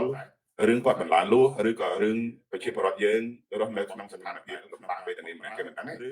ក៏ប៉ុន្តែទាំងអស់ហ្នឹងហើយគេធ្វើឲ្យយើងឈឺចាប់គេធ្វើឲ្យយើងវេទនារហូតដល់ខ្ញុំបាននិយាយពីថ្ងៃមុនថានៅពេលដែលបងប្អូនទៅតវ៉ារឿងរើបន្លាលួសប្រសិនបើមានការផ្ទុះអាវុធបាញ់ស្លាប់កុំថា10នាក់20នាក់ទៅបីបាញ់ស្លាប់មួយភូមិហ្នឹងណាអញ្ចឹងណាបងប្អូនស្លាប់កាន់តែច្រើនអំណាចនយោបាយនៃការតស៊ូមតិរបស់លោកហ៊ុនសែនទៅលើអន្តរជាតិនឹងកាន់តែខ្លាំងកាន់តែមានប្រយោជន៍ដូច្នេះហើយបានជាខ្ញុំនិយាយថារឿងព្រំដែនខាងលិចបងប្អូនកុំបារម្ភទឹកដីរបស់យើងមិនមែនបាត់ដោយសារចំនួនព្រំដែនរវាងកម្ពុជាថៃខ្ញុំនិយាយច្រើនហើយរឿងហ្នឹងណាទឹកដីរបស់យើងគឺបាត់ដោយសារអំពើឈ្លានពានដោយសម្ងាត់ដែលសន្តិភាពនៅក្នុងប្រទេសកម្ពុជាហ្នឹងណាដែលខ្ញុំហៅថាជាសន្តិភាពនៅក្នុងភាពអន្តរការមានន័យថាវាគឺជាសន្តិភាពនៅក្នុងភាពបង្កើតនៅក្នុងស្វ័យបង្កើតមួយដែលយើងមើលមិនយល់ថាតើអ្នកណាកំពុងតែមានអំណាចគ្រប់គ្រងកម្ពុជានៅឡើយសូម្បីបច្ចុប្បន្ននេះបងប្អូនសេដ្ឋកិច្ចហើយនឹងចង់និយាយថាជីវិតរបស់ពួកយើងទាំងអស់គ្នាណាបងប្អូនខ្លះក៏មាន comment មកខ្ញុំថាគេរស់នៅបានសុខហើយដែលខ្ញុំថាលក្ខខណ្ឌនៃសេចក្តីសុខរបស់បងប្អូនជាមួយនឹងលក្ខខណ្ឌនៃសេចក្តីសុខពិតប្រាកដរបស់ប្រជាពលរដ្ឋខ្មែរហ្នឹងខុសគ្នាត្រង់ថាអ្នកខ្លះសុខដោយសារអ្នកអាចប្រព្រឹត្តបទល្មើសអ្នកអាចជិះជាន់អ្នកដទៃអ្នកអាចកេងប្រវត្តិអាហ្នឹងអ្នកអាចសុខមែនក៏ប៉ុន្តែពួកយើងដែលជាប្រជាពលរដ្ឋខ្លួនត្រង់យើងបានយើងរស់នៅក្នុងស្ថានភាពលំបាកឬក៏វេទនាតែខ្ញុំនិយាយថាវេទនាគេថាគេអត់វេទនាផងគេសប្បាយពួកគេអាចសប្បាយមែនពីព្រោះយើងអត់មានអំណាចតវ៉ាយើងគ្មានលទ្ធភាពរស់នៅក្នុងជីវភាពសមរម្យបានក៏ប៉ុន្តែពួកគេសប្បាយដោយសារគេរដ្ឋបတ်គេជិះជាន់យើងបានតាមអំពើចិត្តពួកគេសប្បាយគេអត់វេទនាទីកន្លែងហ្នឹងណាបងអញ្ចឹងបានខ្ញុំនៅតែរកលទ្ធភាពនិយាយជាមួយនឹងប្រជាពលរដ្ឋខ្មែរទាំងអស់គ្នាថាបើសិនជាបងប្អូនសោយសោកឬក៏គិតថាអ្វីដែលវាកើតឡើងរាល់ថ្ងៃបាត់បង់សេរីភាពបាត់បង់មុខរបរហើយនឹងការរស់នៅក្នុងសភាពភ័យខ្លាចរបៀបនេះបងប្អូនថាបានសក់ហើយអានឹងខ្ញុំក៏មិនដឹងថាត្រូវនិយាយថាម៉េចទៀតអញ្ចឹងណារឿងកន្លែងហ្នឹងគឺខ្ញុំមិនអាចនិយាយថាម៉េចទៀតពីព្រោះសម្រាប់ខ្ញុំខ្លួនឯងសូម្បីតែសេរីភាពនៅក្នុងការបញ្ចេញមតិសូម្បីតែមិនបាច់ថាដល់សេរីភាពការបញ្ចេញមតិសូម្បីតែសេរីភាពនៃការរស់នៅឲ្យបានសក់ផ្សេងផ្សាណាក៏មិនអាចរស់នៅបានផងដូចជាការន័យថាតើតើជាមួយនឹងជីវភាពរាល់ថ្ងៃបងប្អូនកសិករគាត់ធ្វើស្រូវធ្វើស្រែបាននឹងរាល់ថ្ងៃតម្លៃស្រូវគ្រាន់តែឡើងពី450មកដល់670ប្រហែលខ្ញុំឃើញតម្លៃស្រូវ670បងប្អូនម្នាក់រំភើបត្រេកអរណាសង្ឃឹមខ្លះថាខ្លួនឯងនឹងអាចលក់ដូរបានក៏ប៉ុន្តែនៅក្នុងតម្លៃមួយដែលយើងគិតថាប្រសិនបើយើងប្រៀបធៀបអំពីការវិនិយោគទាំងពេលវេលាទាំងដើមទុនហើយនឹងតាក់ទងជាមួយនឹងតម្លៃជីតម្លៃផលិតឬក៏តម្លៃប្រមូលផលទាំងអស់វាសឹងតែអត់រួចខ្លួនផងឬក៏បើយ៉ាងច្រើនបានរួចខ្លួនទៅចាស់ប៉ុណ្ណឹងបងប្អូនគិតថាអាចមានកម្លាំងចិត្តសម្រាប់ធ្វើទៅឆ្នាំក្រោយទៀតក៏ប៉ុន្តែបងប្អូនអត់អាចរើបំប្រាស់អំពីគេហៅថាវត្តនៃស្ថានភាពក្រីក្រឬក៏ការលំបាកនៅក្នុងសេដ្ឋកិច្ចប្រចាំថ្ងៃអានឹងហើយគឺជាបញ្ហារបស់យើងទាំងអស់គ្នាខ្ញុំសូមខមមិនមួយទៀតថាមុនព្រឹត្តិការណ៍ចំនួនព្រំដែននេះទៀតលោកហ៊ុនសែនបាត់តាមអាមេរិកបាត់មកអត់ទាន់ទេដឹងខ្ញុំគិតថាលោកហ៊ុនសែនបាត់មកអត់ទាន់ទេដឹងយ៉ាងនេះខ្ញុំគិតណាអ្នកប្រជាធិបតេយ្យត្រូវតែដើរទៅតាមសហរដ្ឋអាមេរិកតាមពិតខ្ញុំឃើញកន្លែងហ្នឹងខ្ញុំឃើញហ៊ុនសែនហ្នឹងព្យាយាមបើយើងមើលមកកន្លែង ឃើញហ៊ុនសែនហើយជាពិសេសហ៊ុនម៉ាណែតបានព្យាយាមទៅយករូប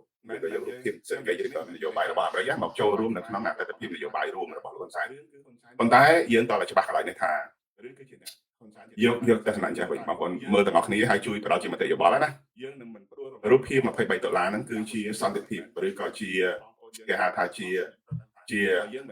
គេហៅថារនាំងការពីកម្ពុជាណាតែយើងគួរតែបានទទួលហើយនឹងមានអំណរប៉ុន្តែទីបំផុតណាហ៊ុនសែនបានយករនាំងការពីកម្ពុជាមួយនេះណាមកធ្វើជាខេត្តបាត់បង់ដើម្បីគាត់បំផ្លាញផ្ទៃក្នុងរហូតដល់អន្តរជាតិហ្នឹងរហូតមកដល់ថ្ងៃនេះអន្តរជាតិមើលមិនចង់យកសូម្បីអ្នកនយោបាយខ្មែររាល់ថ្ងៃអ្នកនយោបាយខ្មែរខ្លះណាមិនយល់អំពីថាតើគេបំផ្លាញបរិយាកាសប្រជាធិបតេយ្យឲ្យคล้ายទៅជាសម្បកប្រជាធិបតេយ្យคล้ายនឹងដោយរបៀបណាផងដូច្នេះរឿងថាហ៊ុនសែនងាកទៅអាមេរិកណាហ៊ុនសែនគ្រាន់តែបង្ហាញទំនោរដើម្បីបបប្រាស់មហាជនរបស់គាត់នេះ16ណាហ៊ុនសែនអត់អាចរស់នៅក្រោមបរិយាកាសយកអាមេរិកនឹងមកធ្វើជាមកឯកបានទេអាហ្នឹងតាមទស្សនៈខ្ញុំណាយ៉ាងច្រើនហ៊ុនសែនធ្វើជារណបឬក៏ផ្អែកទៅអាមេរិកដោយសារយកក្នុងហ្នឹងមកគម្រាមប្រទេសថៃក្នុងលក្ខខណ្ឌនយោបាយខាងលើទេបងប្អូនមើលទៅបើហ៊ុនសែនចង់ងាកទៅអាមេរិកហ៊ុនសែនមិនបាច់ទៅហៅត្រាំមកអង្គុយនៅក្នុងវេទិកាចុះអមេរិកនៅលើកណ្ដាលសហ្នឹងផងពីព្រោះប្រទេសរបស់អាមេរិកប្រពៃឬក៏យើងហៅថាសេចក្តីថ្លែងការណ៍រួមកាលពីថ្ងៃទី26ហ្នឹងណាវាគឺជាកណ្ដាលសមួយស្លាកដែលគ្មានលក្ខខណ្ឌអីចង់ទាំងអស់គ្មានស្អីទាំងអស់ក្នុងហ្នឹងណាដូច្នេះបើហ៊ុនសែនចង់ងាកទៅអាមេរិកវិញណាដល់តែហ៊ុនសែននឹងបោះសម្អាតអភិវកម្មនឹងឲ្យដាច់ស្រឡះហើយហ៊ុនសែនមិនបាច់ទៅបោះសម្អាតអាហ្នឹងទេហ៊ុនសែនគ្រាន់តែបន្ធូរបន្ថយបរិយាកាសឲ្យមានសេរីភាពហើយនឹងដោះលែងអ្នកទោសអ្នកការរៀបចំតែការបោះឆ្នោតដោយសេរីនិងយុត្តិធម៌វិញណាមិនបាច់ហ៊ុនសែនទៅលន់តួអាមេរិកមានតែអាមេរិកទេតែមកលើកស្ទួយហ៊ុនសែនឬក៏អញ្ចឹងណាដូច្នេះការដែលហ៊ុនសែនចង់តែបដូរទំនោរហ្នឹងណាវាគឺជាល្បិចកលនយោបាយរបស់ហ៊ុនសែនដែលយកអាមេរិកនឹងមកធ្វើជាឧបករណ៍ក្នុងលក្ខខណ្ឌដែលខ្លួនឯងតឆ្លងប៉ុន្តែខ្ញុំជឿថាអាមេរិកគេយកច្បាស់ណាស់ដូច្នេះហើយបានជាហត្ថលេខានៅលើกระดาษសកាលពីថ្ងៃទី26ហ្នឹងគេចង់សិក្សាហើយបេសកកម្មហ្នឹងមិនមែនឆ្នាំហ្នឹងទៅចុះហត្ថលេខាលើกระดาษសហ្នឹងគេតាមការពិតបងប្អូនមើលទាំងអស់គ្នាបេសកកម្មរបស់ឆ្នាំហ្នឹងគឺទៅពង្រឹងអាស៊ានគឺទៅធ្វើជាបងធំនៅក្នុងអាស៊ានសំខាន់គឺកិច្ចប្រជុំកម្ពុជារបស់អាស៊ានដែលចាំបាច់ត្រូវមានវត្តមានរបស់ឆ្នាំដែលមិនអនុញ្ញាតឲ្យចិនមកមានវត្តមានទីនេះអញ្ចឹងណាហើយនឹងបេសកកម្មសំខាន់ដែលឆ្នាំត្រូវទៅបង្ហាញខ្លួននៅជប៉ុនដើម្បីបង្ក្រាបឬក៏គម្រាមដល់មជ្ឈមណ្ឌលយ៉ាងនិយាយថាស្អីអឺរ៉ុបខាងកើតនោះដូច្នេះរឿងដែលទៅអង្គុយវត្តមាននៅកូឡាឡាំពូហ្នឹងគ្រាន់តែជាកូនផ្នែកមួយបើហ៊ុនសែនចង់ថានោះគឺជាបង្អែកដែលទិសដៅនយោបាយរបស់ហ៊ុនសែនងាកទៅណាគេអត់ជឿទេពីព្រោះឥឡូវនេះហានការកំតិចឬក៏ផ្ដួលរំលំរបស់ប្រការហ្នឹងគឺនៅក្នុងដៃរបស់សហរដ្ឋអាមេរិកហើយប្រទេសថៃមានជាពីរដូចខ្ញុំនិយាយអញ្ចឹងណាប្រទេសថៃមានពីរគឺមួយផ្នែកកំពុងតែបម្រើផលប្រយោជន៍និងសង្ឃឹមថានឹងរស់ជាមួយនឹងរបស់ហ៊ុនសែននឹងមួយផ្នែកណាប៉ុន្តែមួយផ្នែកទៀតគឺគេនឹងទៅផ្ដួលរំលំរបស់ហ៊ុនសែននិងផ្ដួលរំលំពួកក្រុមអភិជនទាំងឡាយដែលកំពុងតែមានអំណាចនៅក្នុងប្រទេសថៃនឹងនៅក្រុមដែរដូច្នេះគណៈបកមួយដែលកំពុងតែមានប្រជាប្រិយភាពហើយមានចំហច្បាស់លាស់ថានឹងទៅផ្ដួលរំលំរបស់ប្រជាការនិងផ្ដួលរំលំនៅប្រព័ន្ធ Cyber Scam នៅក្នុងប្រទេសថៃណាមានគណៈបកមួយដែរនឹងនោះគឺជាគណៈបកដែលពួកអ្នកប្រជាធិបតេយ្យឬក៏ពួកយើងនេះត្រូវតែចាប់ដៃត្រូវតែដើរតាមមិនទៅដើរតាមទៅសហការដើម្បីផ្ដួលរំលំរបស់ហ៊ុនសែនអញ្ចឹងបាននៅក្នុងវេទិកាណាក៏ដោយខ្ញុំនិយាយទៅនៅលើបណ្ដាញសង្គមខ្ញុំនិយាយទៅប្រទេសថៃខ្ញុំនិយាយទៅក្នុងមិត្តណាដែលគេ comment មកជាយុទ្ធថៃខ្ញុំប្រាប់ថាតាក់ទងជាមួយនឹងបងប្អូនយើង18នាក់ដែលប្រទេសថៃចាប់មកទៅជាជួយសឹកហ្នឹងណាកុំឲ្យគាត់ត្រឡប់ទៅវិញពីព្រោះគ្រោះថ្នាក់ដល់គាត់ហើយនឹងម្យ៉ាងទៀតត្រឡប់ទៅវិញក៏គ្មានសេចក្តីសុខដែរក្នុងលក្ខខណ្ឌនេះទី2បើសិនជាអាចធ្វើបានគឺបងប្អូននៅប្រទេសថៃសិនឬក៏សុំសេចក្តីកើតអាហ្នឹងណាតែរឿងសំខាន់មួយទៀតខ្ញុំបានផ្ញើសារនៅគ្រប់ channel ឬក៏ខ្ញុំបាន comment ទៅគ្រប់ channel សំខាន់របស់ប្រទេសថៃដែលគេដែលមានអ្នកមើលច្រើនខ្ញុំព្យាយាមតែងតែធ្វើការផ្ដល់មតិនយោបាយថាបើចង់ឲ្យមានកិច្ចសហការឬក៏ប្រទេសជាតិរបស់យើងទាំងពីរនឹងមានសន្តិភាពពិតប្រាកដមែនទៅក្នុងរយៈពេលកន្លងមកហ្នឹងណាតោះតែយើងផ្ដួលរំលំរបស់ហ៊ុនសែនបានបើយើងមិនអាចផ្ដួលរំលំរបស់ហ៊ុនសែនបានទេណាកម្ពុជានឹងបាត់បង់ដោយកម្ពុជាក្រោមដូច្នេះរនាំងហើយនឹងរបងសុវត្ថិភាពដែលការពារប្រទេសថៃអំពីដំណើរឈ្លានពានប្រទេសខាងលិចរបស់ប្រជាជនមកប្រទេសថៃណាពេលនោះគឺយើងអស់កម្ពុជាគឺដូចពីសម័យកាលមហានគរអញ្ចឹងមហានគរដែលកំតិចដែលកំតិចប្រទេសចម្បាមួយណាដែលជ័យវរ្ម័នទី7កំតិចប្រទេសចម្បាមួយហើយអត់គ្រប់គ្រងណាគឺធ្វើឲ្យយួនមានអធិបតេយ្យរហូតមកដល់ឈានមកលើកម្ពុជាក្រោមនិងឈានមកលើកម្ពុជាកណ្ដាលដូចបច្ចុប្បន្នអញ្ចឹងបើសិនជាប្រទេសថៃចង់ការពារខ្លួនដើម្បី ការពីសវត្ថិភាពដល់ទឹកដីរបស់ខ្លួនណារឿងដែនដីកម្ពុជានេះណាវាគឺជាដែនដីដែលមានបន្ទាត់ព្រំដែនខណ្ឌសីមាច្បាស់លាស់ប៉ុន្តែបើសិនជាមិនអាចព្រោះរំលំរបស់ហ៊ុនសែនដែលជាអាយ៉ងរបស់យួនទេអនាគតក្នុងរយៈពេល50ឆ្នាំទៀតប្រទេសថៃនឹងមានវាសនាដូចកម្ពុជាពីព្រោះបច្ចុប្បន្ននេះប្រទេសថៃកំពុងតែរស់នៅក្នុងរណ្ដៅមហន្តរាយមួយចំណាយរបស់ប្រទេសកម្ពុជាបានន័យថាមន្ត្រីធំមន្ត្រីស៊ីសំណូកពុករលួយហ្នឹងណាកំពុងតែមានអធិបុលបំរើនៃការនយោបាយរបស់ប្រទេសកម្ពុជាហើយណាអញ្ចឹងបានរឿងក្រំតែលក់សេចជាតិកាន់កាប់ឬក៏កែច្បាប់មួយចំនួនសម្រាប់ឲ្យអ្នកមានអំណាចខុសច្បាប់នឹងមកកាន់ការមកគ្រប់គ្រងអំណាចរដ្ឋហ្នឹងណាប្រទេសថៃបានទទួលឥទ្ធិពលហ្នឹងដូច្នេះសូមឲ្យប្រទេសថៃជួយធ្វើយ៉ាងណាព្រោះរំលំរបស់ហ៊ុនសែនដែលជាអាយ៉ងឬក៏ជាកូនដៃរបស់ប្រទេសយួនឲ្យបាននៅក្នុងពេលនេះហើយការដែលយើងធ្វើបានវាមានតែសហការគ្នាតាមលក្ខខណ្ឌដោយបច្ចុប្បន្នយើងមើលឃើញថាបើទោះជាហ៊ុនសែនត្រូវធ្វើអីក៏ហ៊ុនសែនធ្វើដែរដូចប្រហែលថ្ងៃនេះទៅចុះហត្ថលេខាគឺដូចជាទៅអបអរសុំធ្វើយ៉ាងណាឲ្យប្រទេសថៃនឹងបើកច្រកព្រំដែនវិញតែយើងដឹងច្បាស់ថាប្រសិនបើអំណាចប្រទេសថៃកំណត់ឬក៏សម្រេចថាបិទច្រកព្រំដែនបានទាំងស្រុងណាប្រទេសខ្មែរដួលបាត់ហើយក៏ប៉ុន្តែបច្ចុប្បន្ននេះដោយសារនៅមានពួកមន្ត្រីខិលខូចនៅតែបន្តបើកច្រកដកដង្ហើមឲ្យគេលេងបានបន្តផ្គត់ផ្គង់ភ្លើងបន្តផ្គត់ផ្គង់សេវាអ៊ីនធឺណិតបន្តគ្រប់យ៉ាងនឹងហើយបានជារបស់ហ៊ុនសែននៅតែបន្តរកមកដល់បច្ចុប្បន្ននេះអញ្ចឹងបើប្រទេសថៃអាចប៉ុន្តែបិទច្រកព្រំដែនទាំងអស់នឹងបានណាបងប្អូនបាននឹងគឺទៅខ្ញុំគិតថាអញ្ចឹងណាយើងនៅខាងប៉ោយប៉ែតទៅខាងដីម៉ាឡៃអត់ខាងស្អីដែលខ្ញុំនិយាយនាំចាស់ហើយនឹងដី11ទីតាំងនៅឯលើក្នុងភ្នំនឹងគិតមិនខ្ញុំថៃគេនិយាយដែរតំណែងតាមឡាវទាំងអស់ហ្នឹងបងទាំងអស់ហ្នឹងទាំងខាងឡាវហើយទាំងខាងដែនសមុទ្រហើយនឹងទាំងខាងច្រកបៃលិនអីហ្នឹងណាតំណែងពីថៃទៅគឺនៅចេញហើយទៅឡាវទៅអីបើសិនតែគេនិយាយអំពីបើសិនតែគេនិយាយអំពីខាងស្រុកខ្មែរយើងគេមិនធ្វើពហិការមិនអញ្ចឹងគេធ្វើពហិការគេមិនប្រើប្រាស់ផលិតផលថៃ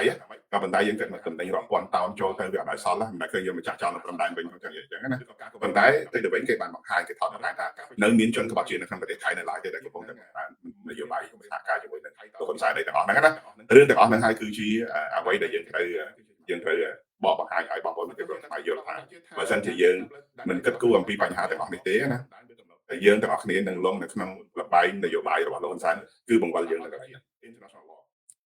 ក៏ប៉ុន្តែហើយបានជាហ៊ុនសែនអត់បដកម្មបាទអរគុណលោកស្នាអរគុណដែលបានលើកទឹកចិត្តហ៊ុនសែននៅក្នុងស្ថានភាពបាទអរគុណហើយហ្នឹងហើយខ្ញុំមើលមួយទៀតតែរឿងដែលខ្ញុំចង់ឲ្យបងប្អូនយើងទាំងអស់គ្នាប៉ុន្តែនិយាយទៅវាពិបាកដែរខ្ញុំបច្ចុប្បន្ននេះខ្ញុំមើលរឿងការតស៊ូរបស់យើងណាការតស៊ូរបស់យើងមានឱកាសច្រើនណាស់ក៏ប៉ុន្តែគ្រាន់តែថាឱកាសដែលយើងមានហ្នឹងយើងអត់ព្រមដើរវាឲ្យបន្តទៅពីជួនកាលដោយខ្ញុំក៏ធ្លាប់ជជែកគ្នាមិត្តរួមការងារតែងតែលើកយកទស្សនៈដដែលនឹងយកមកជជែកគ្នាណាសូម្បីតែនៅក្នុងបរិយាកាសនេះខ្ញុំមើលឃើញអំពីថាអ្នកដែលរងគ្រោះដោយសារអំពើភេរវកម្មឬក៏អកតកម្ម cyber scam របស់ហ៊ុនសែនហ្នឹងណាដែលពិភពលោកគេបានចាប់អារម្មណ៍ហើយពិភពលោកគេបានដាក់វិជាគេហៅថាកិច្ចការអធិភាពណាជួនកាលបងប្អូននៅក្នុងប្រទេសកម្ពុជាយើងមើលឃើញថាហ៊ុនសែនខ្លាំងហើយខ្ញុំក៏ជឿកន្លែងថាហ៊ុនសែនខ្លាំងនៅក្នុងការគ្រប់គ្រងប្រការរបៀបនេះក៏ប៉ុន្តែទាំងអស់នេះគឺជាមុខសញ្ញាឬក៏មុខព្រួយនៃសំខាន់ដែលយើងទាំងអស់គ្នាត្រូវតែច្បាស់ថាតើហ៊ុនសែនខ្លាំងមកពីស្អីហ៊ុនសែនខ្លាំងមកពីវិធីណាបានជាហ៊ុនសែនអាចរកបានដោយកន្លងមកហ៊ុនសែនក៏ធ្លាប់និយាយខ្លួនឯងថាបើទោះជាគ្មានជំនួយអន្តរជាតិទោះជាគ្មានកិច្ចសហការពីអន្តរជាតិទោះជាគ្មានអ្នកណាមកគ្រប់គ្រងហ៊ុនសែនណាក៏ហ៊ុនសែនអត់ងាប់ដែរពីព្រោះដល់ថ្ងៃនេះបានយើងដឹងថាប្រជាពលរដ្ឋទៅតែភ្ញាក់ខ្លួនឬក៏អ្នកខ្លះចាប់ផ្ដើមដឹងថាដោយសារប្រព័ន្ធ scam របស់ហ៊ុនសែនណាលុយដែលសំបីលុយប្រទេសថៃតែមើលអាគារធំហើយនឹង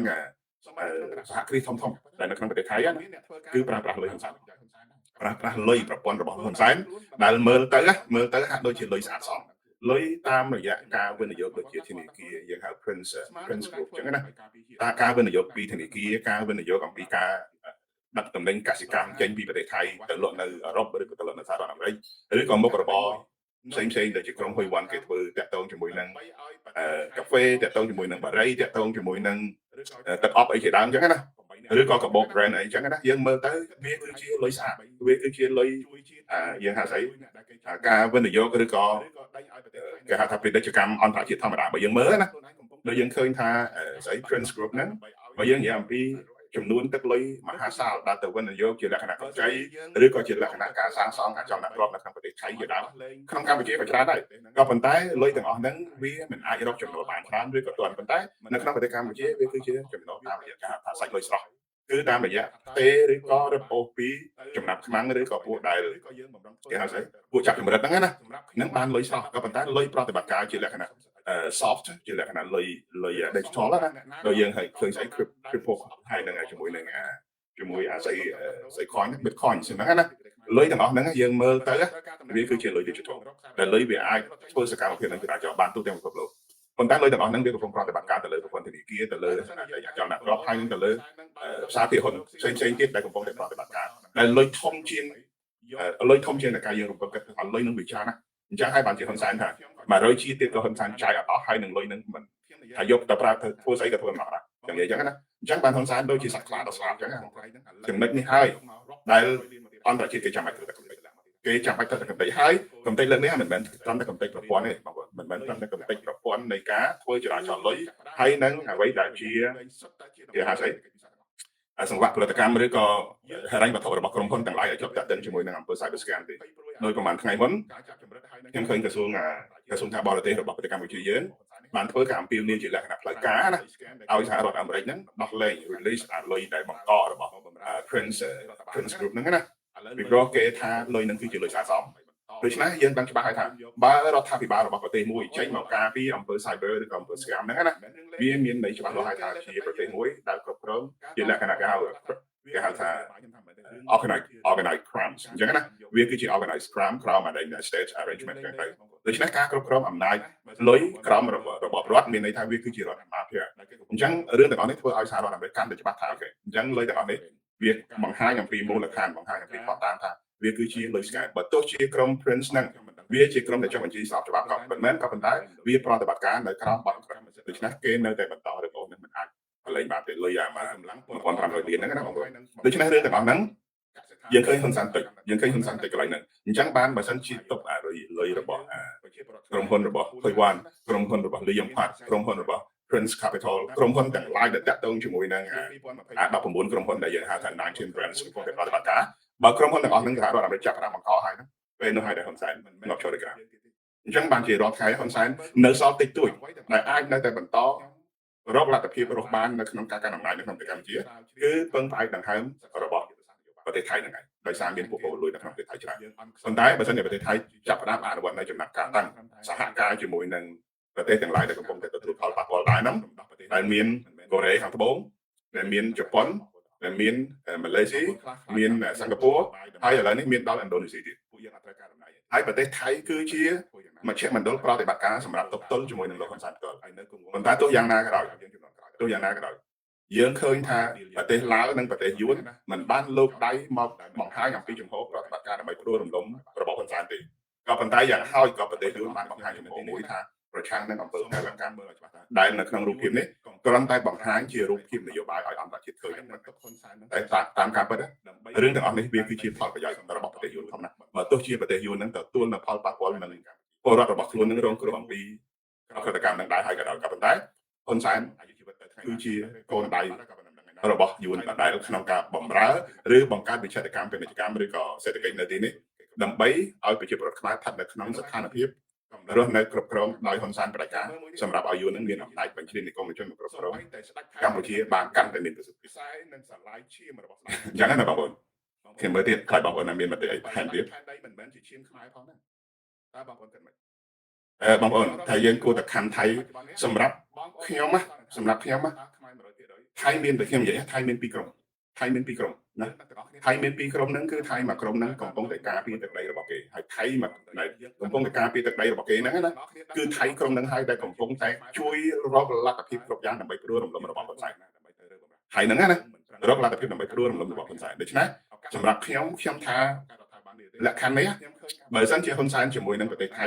កំពុងតែឆ្លោះគ្នាក្នុងនាមជាសត្រូវនៅហ៊ុនសែនណាខ្ញុំថាយើងគួរកុំទៅវាយសត្រូវដែលកំពុងតែវាយដោយអានេះដែលកំពុងតែវាយហ៊ុនសែនណាពីព្រោះបើខ្ញុំនិយាយអំពីរឿងថាសត្រូវនៅទីនេះដែលគេកំពុងតែវាយជាមួយហ៊ុនសែនណាមិនមែនធ្វើឲ្យប៉ះពាល់ដល់សុវត្ថិភាពរបស់ជាតិយើងទេបងប្អូនខ្លះមើលឃើញថាគេឈ្លានពានបងប្អូនខ្លះមើលឃើញថាគេឈូសឆាយដីឬក៏ចាប់កងកម្លាំងរបស់យើងឬក៏ចាប់យោធាយើងតាមការពិតទាំងអស់ហ្នឹងណាបងប្អូនមើលចារឿងឈូសឆាយដីរឿងឈូសឆាយផ្ទះឈូសឆាយភូមិខ្ញុំនិយាយឲ្យថាមិនមែនគ្រាន់តែបងប្អូនបាត់ផ្ទះបាត់សបែងឬក៏បាត់ទីជម្រកប៉ុណ្ណឹងឈឺចាប់ទេអញ្ចឹងរឿងទាំងអស់នេះណាបងប្អូនមិនមែនតែប៉ុណ្ណឹងឈឺចាប់ទេបងប្អូនត្រូវជួយគ្នាអ្នកដែលឈឺចាប់ជាងនឹងទៀតមិនមែនថាមិនឈឺចាប់ទេឈឺចាប់ដែរក៏ប៉ុន្តែអ្នកដែលឈឺចាប់ជាងនឹងទៀតគឺត្រូវទម្លាក់ជនប្រការកងទ័ពយើងរាប់ពាន់អ្នកដែលស្លាប់បាត់បង់ជីវិតក គោខ្មោចនៅលើក្នុងដែលមិនអាចទៅសមធ្វើបានហ្នឹងណានោះដែលគួរជឿចាប់មែនទែនដែលពួកគាត់មិនចាំបាច់ទៅស្លាប់តទៅសោះអាហ្នឹងចំណុចទី2ចំណុចទី3អ្នកដែលគួរជឿចាប់ប្រជាពលរដ្ឋខ្មែរទូទាំងប្រទេសដែលទទួលអត្ថប្រយោជន៍និងផលប៉ះពាល់អំពីសេដ្ឋកិច្ចដែលប្រទេសថៃហើយនិងហ៊ុនសែនបង្កទៅជាចំនួនរហូតដល់បញ្ហាវិបត្តិសេដ្ឋកិច្ចនៅតាមបណ្ដោយព្រំដែនហើយប្រទេសខ្មែរទាំងមូលទទួលផលប៉ះពាល់នោះអ្នកជឿចាប់ប៉ុន្តែសួរថាតើនឹងមកពីថៃទេតើនឹងមកពីថៃជាអ្នកចាប់ផ្ដើមទេខ្ញុំបានធ្វើរបាយការណ៍ជូនបងប្អូនហើយខ្ញុំបានជម្រាបជូនបងប្អូនហើយបើបងប្អូនទៅសិក្សាអំពី Gen ដែល consolidated ដែល report ហ្នឹងណា Gen ហ្នឹងគេបានធ្វើរបាយការណ៍តាំងពីថ្ងៃថាហេតុអីបានជាហ៊ុនសែនរៀបចំសេណារីយ៉ូសង្គ្រាមដែលខ្ញុំនិយាយពីខាងដើមហ្នឹងគឺហ៊ុនសែនដឹងច្បាស់ថាអាមេរិកនឹងចាត់វិធានការទៅលើរបបហ៊ុនសែនតាមរយៈបង្ក្រាប cyber scam ដូច្នេះហើយបានជាហ៊ុនសែនបង្កើតសង្គ្រាមនេះមួយដើម្បីបំផាំងឬក៏បង្វែរព្រឹត្តិការណ៍ឲ្យខ្លាយទៅជាសង្គ្រាមតាមព្រំដែនដើម្បីបិទបាំងកុំឲ្យប្រជាពលរដ្ឋមើលឃើញថាអាមេរិកនឹងចាត់វិធានការទៅលើ cyber scam នៅក្នុងពេលឆាប់ៗហ្នឹងយើងចែករំលែកអញ្ចឹងគេបង្កើតព្រឹត្តិការណ៍ហ្នឹងបង្វៀងព្រឹត្តិការណ៍ទេដូច្នេះសង្គ្រាមរវាងកម្ពុជានិងថៃមិនមែនថៃជាអ្នកចាប់ផ្ដើមទេគឺលោកហ៊ុនសែនជាអ្នករៀបចំសេណារីយ៉ូហើយនឹងចល័តតាំងពីថ្ងៃទី13ខែកុម្ភៈឆ្នាំ2025មានន័យថា8-9ខែកន្លងមកហើយមុនព្រឹត្តិការណ៍ចំនួនព្រំដែននេះទៀតយើងមានដែលថៃគេនៅសប្តាហ៍ខែយើងរៀបចំកងកម្លាំងរៀបចំប្រដាប់អាវុធរៀបចំសព្វាវុធធនធ្ងន់ឡើងទៅក្នុង445ហ្នឹង745ឡើងទៅស្អីមិនតម្រឹងទៅឈ្លានពានយកស្អីឧត្តមថានីឬក៏ទៅស្អីខាងស៊ីសេកេតឬក៏ទៅខាងសូរិនឬក៏យ៉ាងណាតាមការហ៊ុនសែនជាអ្នកបង្កើតព្រឹត្តិការណ៍នេះពីបញ្ចូលវាឲ្យទៅជាប្រព័ន្ធហ្នឹងមិនយើងខ្ញុំនិយាយទីនេះមិនមានន័យថាខ្ញុំវាយខ្មែរឬក៏បង្អាប់ខ្មែរទៅចង់និយាយថារឿងគឺហ៊ុនសែនជាអ្នកបង្កើតគ្រប់គ្រងអំណាចឬគឺជាអ្នកហ៊ុនសែនជាអ្នកបង្កើតបើមិនយើងមើលថាយើងមិនខំហ៊ុនសែនយើងនឹងមិនព្រួលរំលំរបបមួយនេះទេកម្ពុជាយើងមិនមែនត្រឹមតែវិនិច្ឆ័យបងប្អូនយើងចំណុចនេះបងប្អូនយើងបើយើងមិនព្រួលរបបហ៊ុនសែនឲ្យបានទេណាកម្ពុជានឹងបាត់បង់ប្រវត្តិសាស្ត្រនិងរលាយជាតិដោយសារយួនគេប្រើហ៊ុនសែនដែលជាអាយ៉ងហ្នឹងសម្រាប់គេបញ្ជ្រាបចូលនិគមជនរបស់គេមកគ្រប់គ្រងប្រទេសយើងតែថ្ងៃក្រោយទៅយើងគ្មានជាតិតទៅទៀតទេរាល់ថ្ងៃយើងមានជាតិការតស៊ូណាយើងនាំគ្នាប្រឆាំងជាមួយហ៊ុនសែនក៏ប៉ុន្តែត្រូវប្រាប់ថាហ៊ុនសែនគឺជាមេភ្លើងឬក៏ជាមេឃាតករដែលសម្រាប់ជាតិយើងសម្រាប់បំរើផលប្រយោជន៍នយោបាយឈ្លានពានសម្ងាត់របស់យើងមកគ្រប់គ្រងកម្ពុជាអាហ្នឹងត្រូវមើលកន្លែងហ្នឹងណាគេហៅថា strategical plan គេមានយុទ្ធសាស្ត្រគេហៅថាដើម្បីអនុវត្តនៅកម្មវិធីឬក៏កម្មវិធីផែនការរបស់គ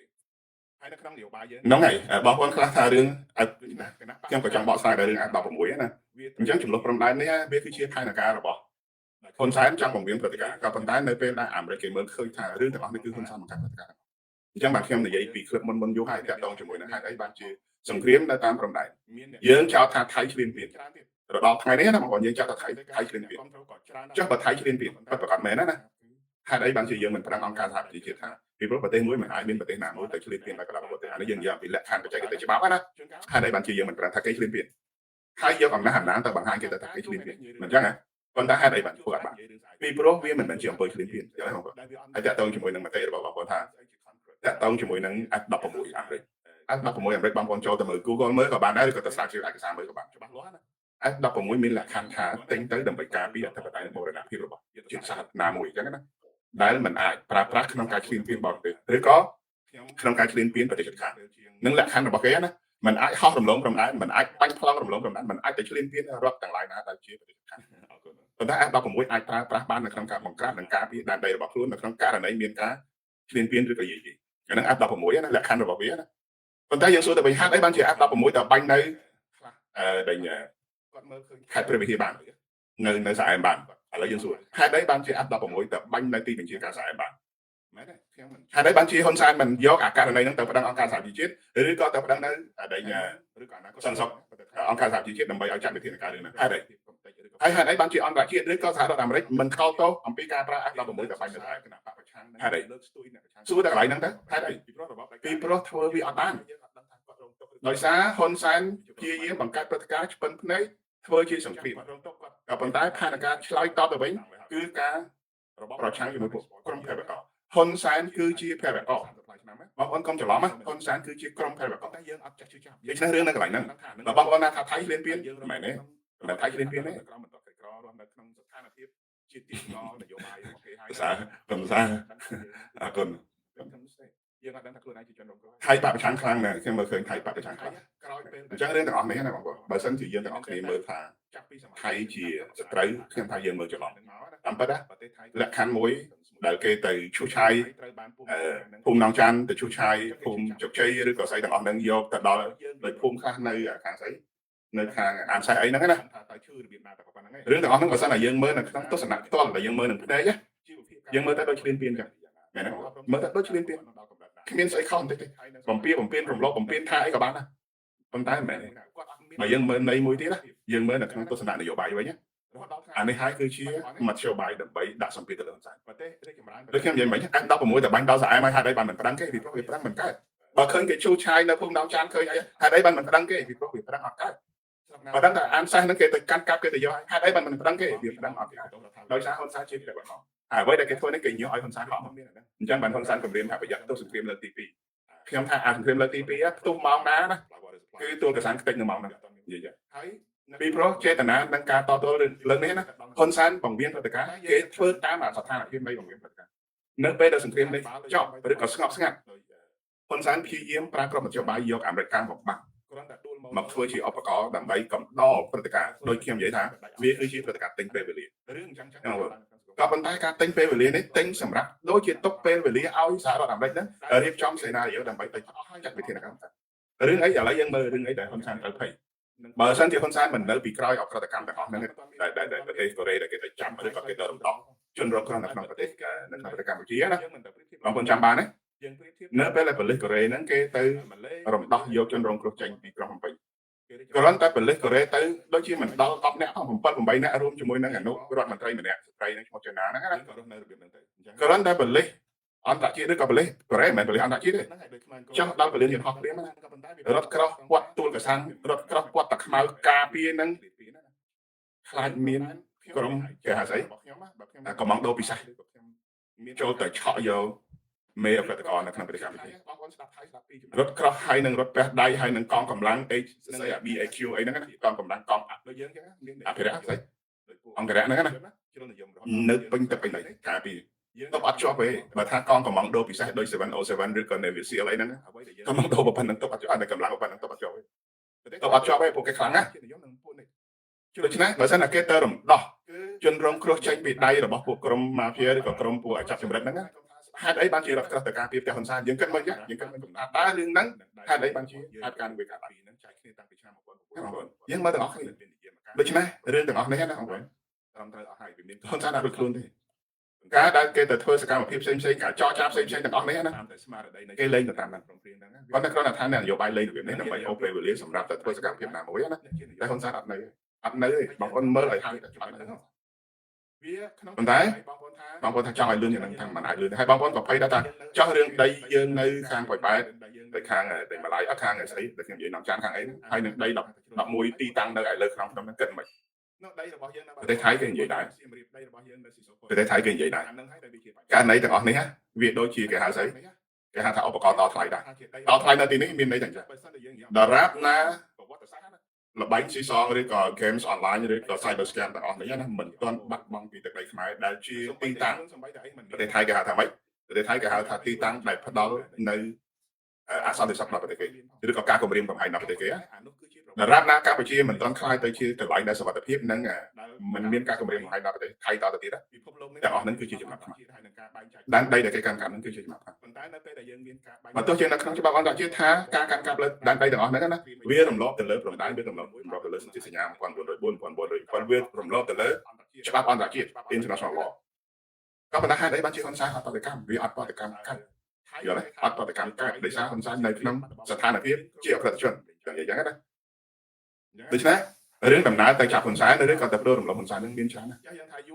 ់អានឹងខ្ញុំនិយាយអំពីតែទស្សនវិជ្ជានៅក្នុងលក្ខខណ្ឌច្បាប់អន្តរជាតិទេប៉ុន្តែទស្សនវិជ្ជានៃការតស៊ូរើបម្រាស់ខ្ញុំនឹងនិយាយនៅក្នុងម៉ោងការតស៊ូនឹងការរើបម្រាស់ពីពួកខ្ញុំបានត្រៀមលក្ខណៈក្នុងការនិយាយអំពីអ្វីដែលជាលទ្ធភាពក្នុងការរើបម្រាស់ដើម្បីទទួលរំលោភហ៊ុនសែនហើយខ្ញុំចង់និយាយអំពីទស្សនៈទូទៅអំពីការដណ្ដើមអំណាចពីហ៊ុនសែនឬក៏ធ្វើរបៀបណាដើម្បីទៅរំដោះប្រទេសកម្ពុជាដែលនៅក្នុងនោះមានទស្សនៈរបស់បងប្អូនថាអ្នកនយោបាយហ្នឹងធ្វើរាល់ថ្ងៃហ្នឹងហាក់ដូចជាដណ្ដើមតែអំណាចគ្នាដណ្ដើមតែមុខតំណែងដណ្ដើមតែមុខវត្តឬក៏ជាផលប្រយោជន៍បុគ្គលថាបងប្អូនសូមមើលម្ដងទៀតរូបភាពនោះខ្ញុំមិនបដិសេធថាមានឬក៏មិនមានទេដោយនៅក្នុងប្រទេសថៃអញ្ចឹងណាគណៈបកប្រឆាំងរាល់ថ្ងៃកំពុងតែធ្វើការយើងចង់និយាយថាមិនមែនថាទៅសើគេទេកំពុងតែធ្វើការយ៉ាងម៉ត់ចត់បំផុតដើម្បី ដែលញរកឲ្យឃើញអំពីពួកក្រុមណាដែលជាបើភាសាថៃគេហៅខ្សែសឹកហ្នឹងដូចជាក្រុមបង្កប់ឬក៏គិញរបស់ហ៊ុនសែនអញ្ចឹងណាបានទទួលប្រយោជន៍ពីហ៊ុនសែនអញ្ចឹងណាធ្វើការបម្រើហ៊ុនសែនអញ្ចឹងណាគេកំពុងតែស្រាវជ្រាវទាំងអស់ដូច្នេះនៅក្នុងការតស៊ូរបស់យើងក៏មានក្រុមខ្សែសឹកអញ្ចឹងដែរគឺក្រុមបង្កប់ដើម្បីបម្រើផលប្រយោជន៍សម្បីនៅក្នុងគណៈបព្វប្រឆាំងខ្ញុំនិយាយកាត់ទៅក៏មានអ្នកធ្វើការដើម្បីបម្រើផលប្រយោជន៍ហ៊ុនសែនដែរក៏ប៉ុន្តែគ្រាន់តែខ្លះធ្វើដោយដឹងខ្លួនដើម្បីទទួលផលប្រយោជន៍អ្នកខ្លះធ្វើដោយមិនដឹងវាខ្ញុំនិយាយកន្លែងហ្នឹងណាបងប្អូនខ្លះធ្វើអត់ដឹងខ្លួនទេស្មានតែខ្លួនឯងធ្វើហ្នឹងដើម្បីការពារជាតិស្មានតែខ្លួនឯងធ្វើហ្នឹងដើម្បីបម្រើផលប្រយោជន៍ជាតិដោយសារកង្វះនៃការយល់ដឹងអំពីយុទ្ធសាស្ត្រនយោបាយដោយករណីមួយនាំគ្នាធ្វើបាតកម្មដើម្បីឲ្យប្រទេសថៃហ្នឹងដកទ័ពចេញឬក៏ដោះលែងអ្នកទោសឬក៏ចំណាត់ឆ្លើយសឹកទាំង18នាក់អីជាដើមអញ្ចឹងណាគិតថាខ្លួនឯងធ្វើហ្នឹងដើម្បីជួយជាតិជួយមាតុភូមិជួយអ្នកដែលគេចាប់មក18នាក់ឬក៏ដេញឲ្យប្រទេសថៃហ្នឹងដកទ័ពចេញបកលទឹកដីឬអត់ដឹងតែខ្លួនឯងកំពុងតែបន្ធូរបន្ថយបរិយាកាសឲ្យបាត់ច្រកព្រំដែនដើម្បីឲ្យដង្ហើមរបស់ហ៊ុនសែនរួចនោះគឺជានយោបាយបើសិនជាយើងកុំតែធ្វើអបាតកម្មដើម្បីសូមឲ្យគេដោះលែងឆ្លើយសឹកទាំង18ប្រទេសហ្នឹងក៏អត់មានអ្នកថាថាហើយការតវ៉ារបស់យើងកន្លែងនេះណាមិនមែនមិនត្រឹមតែមិនបានលទ្ធផលទេវាទៅជាខូចនយោបាយថាតើយើងធ្វើនយោបាយទៅរំដោះអ្នក18នាក់នេះឬក៏យើងបំរុងធ្វើនយោបាយទៅរំដោះទេសម្រាប់ខ្ញុំអ្នក18នាក់នេះបើខ្ញុំមានអំណាចខ្ញុំសុំសិទ្ធិឲ្យជ្រកកម្មមិនទេគេមិនយកទេឬក៏សុំកម្លាំងអ្នកណាក៏ដោយកងទ័ពណាដែលស្អប់ខ្ពើមរបស់ហ៊ុនសែនហ្នឹងណាចង់ព្រួរំលំចង់ផ្លាស់ប្ដូរនាំគ្នារត់ចេញពីប្រទេសខ្មែរហើយបើសិនជាត្រូវការតំណាក់តំណងយើងនឹងរកខ្សែបណ្ដាញតំណាក់តំណងនោះគ្នារត់ចេញមកបើកផ្លូវឲ្យរត់ចេញ YouTube ខ្ញុំផងអាហ្នឹងបើសិនជាយើងចង់ព្រួរំលំរបស់ហ៊ុនសែន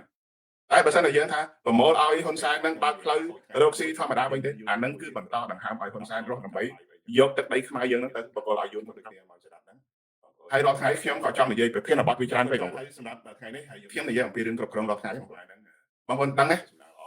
រតនគិរីមណ្ឌលគិរីគឺជាសឹងត្រៃហ្នឹងឥឡូវហ្នឹងទុនវិនិយោគមករាប់រយលានមកទៀតជាង250លានដុល្លារមកទៀតឥឡូវនេះនៅខាងបូកូនៅខាងស្អីនៅខាងគិរីរម្យលុយនេះធ្លាក់មកទៀតហេតុអីបានជាគឺយួនចាក់ផ្ដើមគ្រប់គ្រងវិនិយោគរយៈពេលវែងសុទ្ធតែជាតំបន់សេដ្ឋកិច្ចពិសេសរបស់ប្រទេសទាំងអស់ហ្នឹងបងប្អូនមើលទៅយើងកំពុងតែឆ្លោះគ្នាយើងកំពុងតែវេទនានេះកំពុងតែភ័យព្រួយអារឿងថាការចាប់ចម្រិតហើយនឹងការគម្រាមកំហែងពីអន្តរជាតិតាក់ទងជាមួយនឹងការព្យាយាមព្រួយរំលំរបស់ហ៊ុនសែននេះគឺដោយសារលុយក្រៅពីអាលុយ scam ដែលគេកំពុងតែទប់ស្កាត់ដើម្បីកុំឲ្យហ៊ុនសែនមានលទ្ធភាពយកមកបម្រើគេហៅស្អីរដ្ឋបាលហ្នឹងណាឥឡូវលុយវិនិយោគលុយទម្លាក់មកឲ្យរបស់ហ៊ុនសែនដើម្បីបន្តប្រើប្រាស់លុយពីស្រុកយួនយកមកគ្រប់គ្រងអំណាចរដ្ឋបាលបងប្អូនមើលឲ្យគ្រប់ជ្រុងជ្រៅបងប្អូនមើលមិនមែនរឿងលេងទេរឿងគេលេបទឹកដីយើងពីចំនួនការតស៊ូរបស់យើងអ្នកខ្លះថាវាគឺជារឿងនយោបាយខ្ញុំថាមិនមែនទេរឿងនេះគឺជារឿង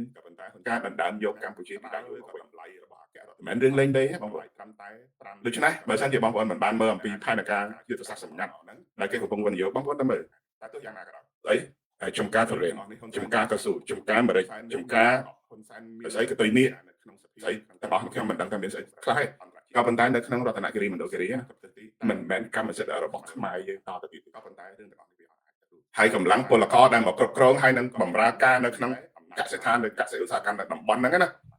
មិនមែនរបស់ខ្មែរយើងតទៅទៀតខ្មែរយើងប្រជាពលរដ្ឋខ្មែរនៅក្នុង4ខេត្តហ្នឹងណា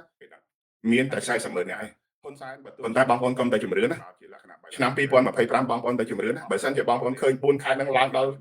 ជិត3លាននាក់អាហ្នឹងបងប្អូនកុំចិត្តបងប្អូនកុំចិត្តមិនមែនជាជនជាតិយើងទៀតទេគ្រប់គ្រង100ឆ្នាំហ្នឹងបងប្អូនមើលខ្លួនឯងទៅពីព្រោះអ្វីទាំងអស់នេះណាខ្ញុំគ្រាន់តែតាមដានប្រមូលទិន្នន័យស្រាវជ្រាវរួចហើយនឹងមើលសិក្សាពីយុទ្ធសាស្ត្ររបស់តាក់ទងជាមួយយើងចាញ់គេរបៀបណាយើងអន់ខ្សោយរបៀបណាហេតុអីបានជាចំណុចនេះយើងអត់ខ្ញុំបានត្រឹមតែរៀបរាប់នឹងជម្រាបបងប្អូនប៉ុន្តែការពិតឬក៏លទ្ធភាពទៅរំដោះប្រទេសនេះមិនមែននៅក្នុងដៃរបស់ប្រភពគឺនៅក្នុងដៃរបស់បងប្អូនមានគ្រប់យ៉ាងបងប្អូនខ្លះខ្លាចថាពួកយើងធ្វើនយោបាយដើម្បីតែមុខមាត់តំណែងពួកយើងអត់ត្រូវការតំណែងទេយើងត្រូវការធ្វើយ៉ាងណារក្សាដែនដីនិងទឹកដីដូនតារបស់យើងនេះណាហើយនៅគង់វង្សសម្រាប់កូនចៅយើងជំនាន់ក្រោយទៅប៉ុណ្ណឹង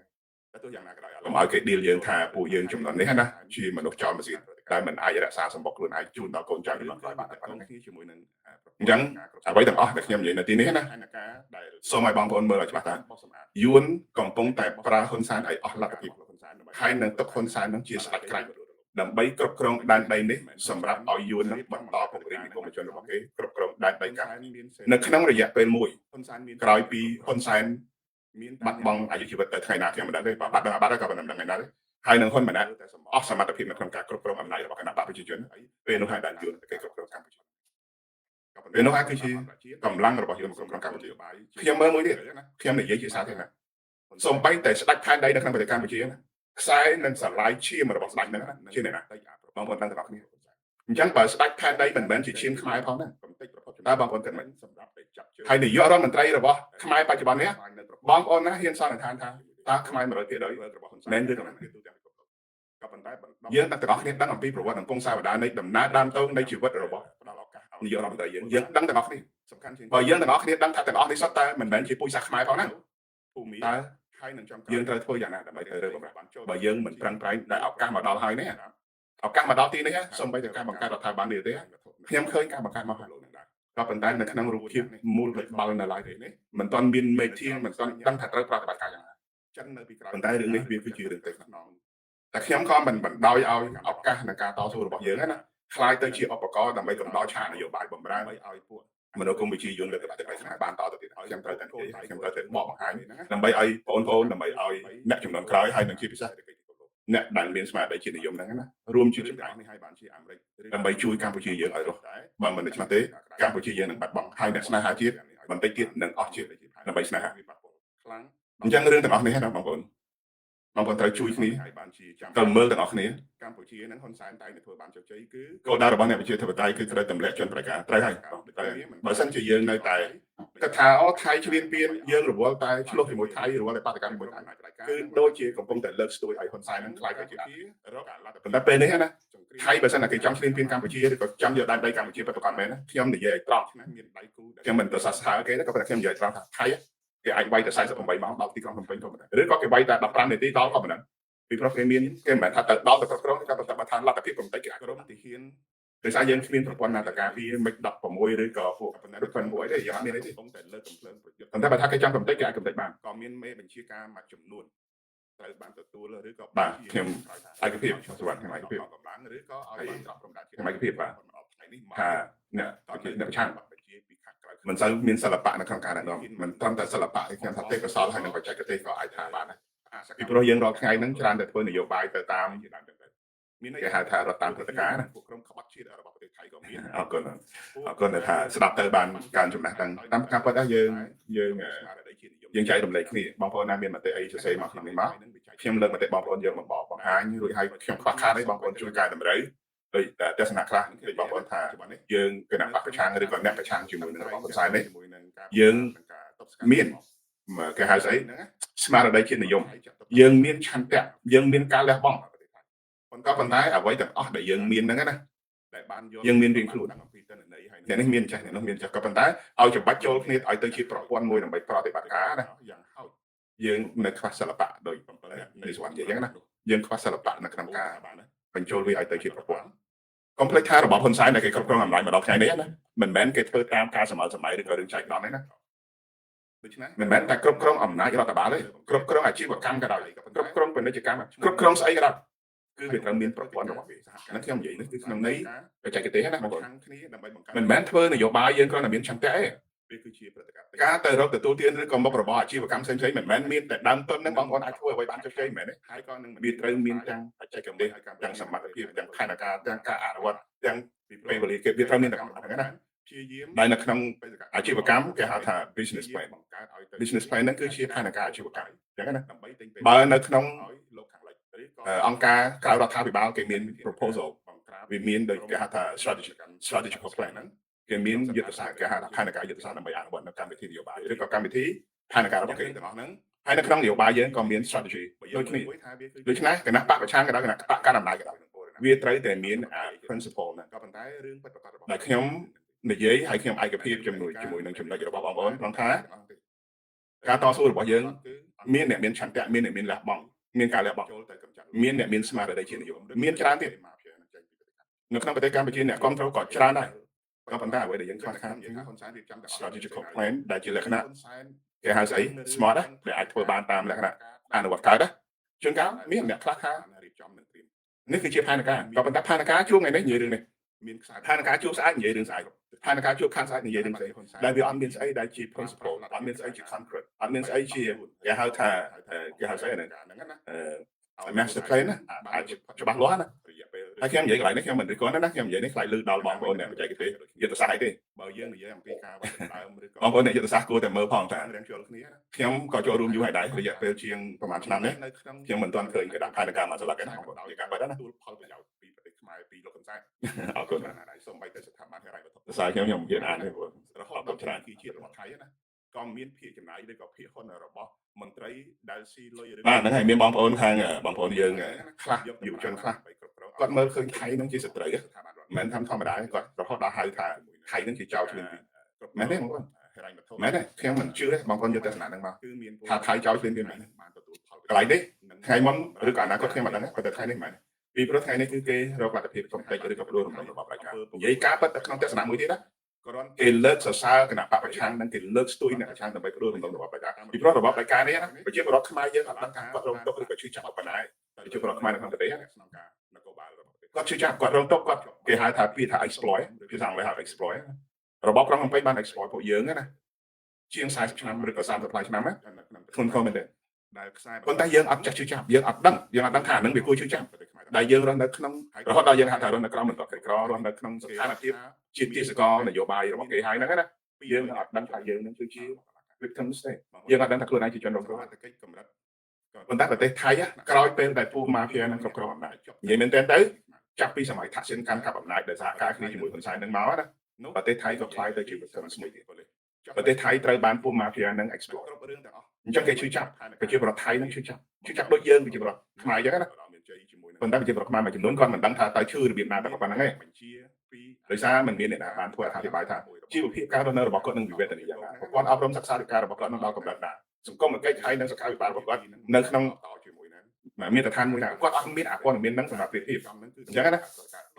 រហូតដល់ថ្ងៃបច្ចុប្បន្ននេះប្រទេសចម្រើនប្រទេសអភិវឌ្ឍន៍គេរស់នៅគេមានទឹកគេមានភ្លើងគេមានគេហៅស្អីដែលអធិពល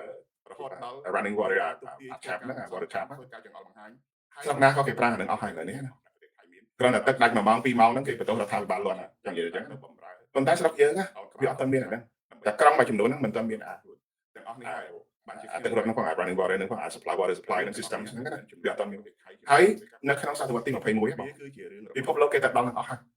យប៉ុន្តែយើងគិតថាហ្នឹងគឺជារឿងធម្មតាយើងរស់នៅក្នុងប្រទេសសិននិងពួកក្រុមសុខាភិបាលដោយសំបីតែបងប្អូនខ្លះដោយខ្ញុំគាត់មានរៀនច្បាប់ដែលមិនធ្វើការជាមួយនឹងកិច្ចការសង្គមមិនមែនគ្រាន់តែដួលម៉ូតូបាក់ចាំងដល់ទៅបាត់ត្រឹមតែធ្វើ surgery មិនតែដាច់អត់ទេស្លាប់បាត់អាហ្នឹងរឿងអញ្ចឹងវាកើតឡើងនៅក្នុងសង្គមខ្មែរបងប្អូនស្ត្រីខ្មែរនឹងឆ្លងតលេគ្រោះថ្នាក់ស្លាប់បាត់បង់យុវជនកម្ពុជាតំបន់នេះដែលប្រទេសគេនឹងចម្រើនវាទៅអស់ហើយរឿងទាំងអស់ហ្នឹងកសាងតែយើងរស់នៅសំបីតែផ្លូវគមនាគមន៍និងភ្លើងបំភ្លឺផ្ទះសម្បែងហ្នឹងមិនមែនភូមិឋានខ្លះមិនទាន់មានចំហាយផ្លូវទៅสู่ទៅដល់ផងតែប្រទេសគេនៅយើងមិនទៅប្រៀបធៀបលោកខាងលិចទេយើងប្រៀបធៀបតាមប្រទេសថៃម៉ាឡេប្រទេសអីទាំងអស់ហ្នឹងបងប្អូនតែមានគេរីកចម្រើនជាងយើងច្រើនណាស់ប៉ុន្តែយើងអាចបានយកអានោះមកប្រៀបធៀបអំណាចដូចជាយើងក៏ហើយទៅមានសមត្ថភាពសំបីតែគ្រប់យើងក៏រស់នៅរបៀបហ្នឹងទៅអញ្ចឹងណាប្រជាជនអត់បានអត់ចឹងអញ្ចឹងណាដូច្នេះរឿងទាំងអស់តាមពិតហ្នឹងហើយដូចខ្មែរអង្គក៏សួរយើងអាចប្រឹងតែបានក៏ប៉ុន្តែវាប្រឹងអត់កើតត្រង់ថាករណីនេះវាមិនមែនអាហ្នឹងណាបងវាមិនមែនបើឆ្លៀតពីណាភាពរឿងនេះដោយរឿងព្រំដែនខ្ញុំនិយាយហើយជាទស្សនៈរបស់ខ្ញុំណាបើខ្ញុំមានអំណាចនយោបាយឬក៏ខ្ញុំមានឱកាសក្នុងការនិយាយប៉ុន្តែរឿងទី2គឺរឿងព្រំដែនកម្ពុជាថៃបងប្អូនស្ដាប់ថៃស្ដាប់ពីចំណាយក៏មកស្ដាប់ទៅគឺក៏មានអ្នកជានិយមជ្រុលនិងមានអ្នកដែលគេស្រឡាញ់ជាតិដូចយើងចឹងមានអ្នកជ្រុលនិយមដោយពួកគណៈបកប្រជាជនណាជ្រុលនិយមរហូតដល់ពួកយើងអ្នកស្រឡាញ់ជាតិនេះនឹងធ្វើការយើងចង់ឲ្យមតិយោបល់ទាំងឡាយហ្នឹងដើម្បីឲ្យប្រទេសយើងនឹងមានការរីកចម្រើនក៏ប៉ុន្តែគេពួកជ្រុលនិយមអ្វីដែលយើងមិនឯកភាពជាមួយគេថាពួកយើងអត់ដែរខ្ញុំ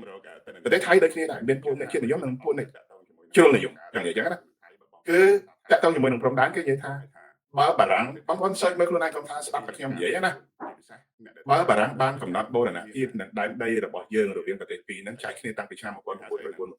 ប៉ុន្តែមានវិធានការមានបន្តព្រំដែនមានសង្គមព្រំដែនត្រឹមត្រូវអស់ហើយវាមានខ្វះចន្លោះខ្លះប៉ុន្តែវាមានត្រឹមត្រូវអស់ហើយភាគច្រើនគឺត្រឹមត្រូវអស់ហើយបើយើងគោរពទៅតាមតែស្មារតីនៃសន្ធិសញ្ញាកិច្ចព្រមព្រៀងហ្នឹងវាអត់មានទំនួលអីទេអាហ្នឹងយើងនិយាយអំពីភាគមួយចំណែកមួយដែលអ្នកជានិយមរបស់ប្រទេសសម្រាប់ឲ្យមន្ត្រីហើយយើងក៏ឯកភាពចំណុចហ្នឹងវាក្នុងតែករណីបងប្អូនថានោះដែលយើងនៅនោះបានទទួលផលដែលយើងនៅអេស៊ីសកេតដែលយើងនៅបរិរាមដែលយើងនៅសរិនដែលយើងនៅសកាលអីឧទាហរណ៍អញ្ចឹងណា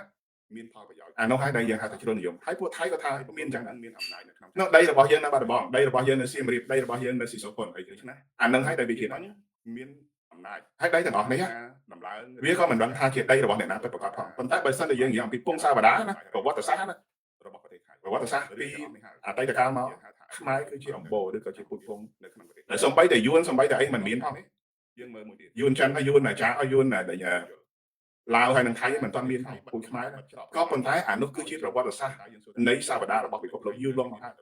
ដែលកាលពីសម័យ4000តោនពិភពលោកនេះមិនទាន់មានច្បាប់អន្តរជាតិហើយនឹងការបែងចែកដែនដីអញ្ចឹងណា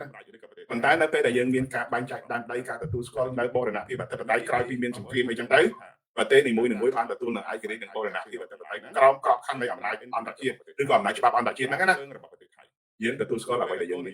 យើងអាចទៅសាររឿងថៃក៏គេខាងត្រូវតែវាយយកសៀមរាបបាត់ដំបងវិញមានក្រុមអ្នកជ្រុលនិយមលេងគ្រប់យ៉ាងរវាងកម្ពុជាអញ្ចឹងណាបើយើងថាថៃជាពូចៅដែលឧបត្ថម្ភឬក៏ចាស់យើងថាយួនដែលមកយកកម្ពុជាក្រោមទាំងអស់នេះយើងមិនក៏មិនដែរនិយាយអំពីយួនពូចៅដែលមកប្លន់យកជាតិយើងតែបាត់ហើយហ្នឹងហេតុអីបានជាយួនតែពូចៅដែលមកប្លន់យកទឹកដីចម្ប៉ាយកបាត់ទាំងអស់ហ្នឹងមិនមានអ្នកនិយាយច្បាស់ថាកាស៊ីណូយួនដែលកំពុងតែគ្រប់គ្រងកម្ពុជារាល់ថ្ងៃដោយសម្ងាត់នេះដែលកំពុងតែពាណិជ្ជកម្មសេដ្ឋកិច្ចនយោបាយទាំងអស់ដែលកំពុងតែមានអំណាចលើហ៊ុនសែននេះមិនក៏យើងមិននិយាយថាពូជចោលនៅហើយរឿងដែលយួនដែលថៃគេកំពុងតែជួយបំផ្លាញនិងព្រោះរំលំរបស់ប្រជាការដើម្បីឲ្យខ្មែរយើងមានឱកាសរើបំរាស់ហើយបានយើងទៅប្រទេសចោលយ៉ាងណាចោលជាមួយនឹងប្រទេសថៃមិនរឿងព្រំដែនដូចខ្ញុំនិយាយចឹងណារឿងព្រំដែនជាមួយនឹងប្រទេសខ្ញុំនិយាយទៅវាចូលទៅកម្ពុជាជាមួយប្រទេសថៃគឺហ៊ុនសែនយើងចាក់ថាគេចាប់វិញគេទៅឈ្លានពានអាហ្នឹងគេធ្វើឲ្យយើងឈឺចាប់មិនទៅជាង10ចាំបើហ៊ុនសែនឲ្យយើងទៅបាញ់ជាមួយថៃទៅអត់ប្រយោជន៍អត់មានត្រូវទៅបាញ់ផងណាងាប់អស់រាប់ពាន់អ្នកណាខ្មែរនៅប្រទេសថៃហ៊ុនសែនមានឥទ្ធិពលប៉ុន្តែនៅឋានៈអរគុណបានមានឥទ្ធិពលវិញអ្នកដែលមានឥទ្ធិពលតែលើមីងអង្លាំងបានមានតែតកោថាក់សិនខ្ញុំក៏មិនថាមិនដែរឥឡូវអ្នកណានេះខ្ញុំឡុកវាណាថាក់សិនទៅសង្កត់ពីប្រទេសថៃឡុកចោលខ្លះកន្លែងខ្លះវាអត់សំខាន់ធ្វើអ្វីគ្រប់យ៉ាងដើម្បីកន្លែងខ្លះអត់សំខាន់ខ្ញុំរកកន្លែង delete ពីសំណាញ់ច្បាប់ក៏ប៉ុន្តែសម្រាប់ stream chat ទៀតណាមានមនុស្សហើយខាងអ្នកណាចូលមកដល់អត់ស្ដាប់អំពីហេតុនិងផលយើងឡុកចោលដូចជាមិនចង្រៃទេបងប្អូនមានមនុស្សអ្នកណាចូលមកស្ដាប់ហេតុផលយើងនិយាយក្នុងលក្ខខណ្ឌហេតុផលហ្នឹងកំពុងតែមានឥទ្ធិពលអញ្ចឹងហ្នឹងហើយឥឡូវនេះវាលើម៉ោងដែរតាមកាប់ទៅលើម៉ោងតែបងប្អូនចិត្តដាក់សំណួរដាក់មតិមកខ្ញុំចិត្តតែនិយាយតទៀតប៉ុន្តែអត់អីទេបងប្អូនយើងមានពេលជួបគ្នាទៀតហើយបងប្អូនអាចភូមិអាចការប្រើប្រាស់ត្រៀមសំណួរឬក៏ស្អីផ្សេងៗតាក់ទងជាមួយនឹងទស្សនៈជុំវិញនយោបាយជុំវិញនឹងដោះស្រាយសូម្បីតែសួរថាតើសង្គមជាតិនឹងត្រូវធ្វើយ៉ាងណាក៏អាចសួរបានដែរយ៉ាងនិយាយចឹងរបស់តែបងប្អូននៅក្នុងស្រុកក៏និយាយខ្ញុំមិនឲ្យបងប្អូនយកការផ្សងព្រេងតែបងប្អូនណាដែលមានបេក្ខហានឬក៏មានវិធីនិយាយក្នុងការលើកស្ទួយស្មារតីជាតិនិយមបងប្អូននិយាយចាស់ប៉ុន្តែកន្លែងខ្លះដែលថាគ្រោះថ្នាក់បងប្អូនកុំនិយាយព្រោះសុខភាពល្អជាងច្រើនជាងគេបានសារលបងគេមិនមកយកទេណាគេមិនមកយកទេកន្លែងនេះគេថាឲ្យតែសង្គមជាតិឬឲ្យតែរបបក្នុងពេលដួលរលំទៅរឿងទាំងអស់ហ្នឹងគេនឹងឲ្យយើងវិញអានោះខ្ញុំនិយាយគេនឹងឲ្យយើងវិញយើងចោទចាស់គ្នាតាមសន្តិវិធីច្បាប់អន្តរជាតិមានគេគោរពដូចខ្ញុំនិយាយពីរឿងនៃជាតិនិយមនិងអ្នកនិយមជ្រុលអញ្ចឹងណាពួកនៃជាតិនិយមគេស្គាល់ច្បាស់ណាស់ថាដែនដីគេនៅកណ្ដាលណាយ៉ាងណាយើងក៏ដឹងខ្លួនឯងហើយច្បាប់អន្តរជាតិមួយគ្មានអ្នកណាមករំលោភបានទេជឿខ្ញុំទៅក្នុងណាបងប្អូនណាបងបណ្ណាមិននេះគេមិនយកទេគេនិយាយប្រើបងណាបងបណ្ណាគេយកចាំខ្ញុំនិយាយរឿងហ្នឹងបែបឯទៀតតែសម្រាប់ថ្ងៃនេះវាលើសម៉ោងយូរពេកហើយបងប្អូនខ្លះក៏ត្រូវការសម្រាប់តែបងប្អូននៅតែមើលច្រើនខ្ញុំឃើញច្រើនមែនទែននេះសូមអរគុណហើយបងប្អូនដែលអាចចូលទៅជួយ subscribe YouTube ខ្ញុំផង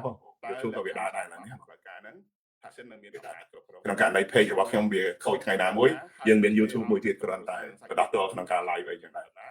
YouTube ដាក់ឈ្មោះដូចគ្នាមកស្ដាប់ហ្នឹងបងប្អូនវាយទៅឃើញអញ្ចឹងណាអរគុណច្រើនហើយសម្រាប់ថ្ងៃនេះហើយយប់នេះសូមឲ្យបងប្អូនទាំងអស់គ្នានៅខ្មែរហ្នឹងជួបប្រសនាល្អសុបិនល្អណាជំរាបលាទៅសួស្ដីជំរាបលាបងប្អូននៅខាងអាមេរិកខាងកាណាដាដែរបញ្ហាតាក់ទងជាមួយនឹងអំណាចផ្ដាច់ការរបស់លោកហ៊ុនសែនប៉ុន្តែយើងក៏ចង់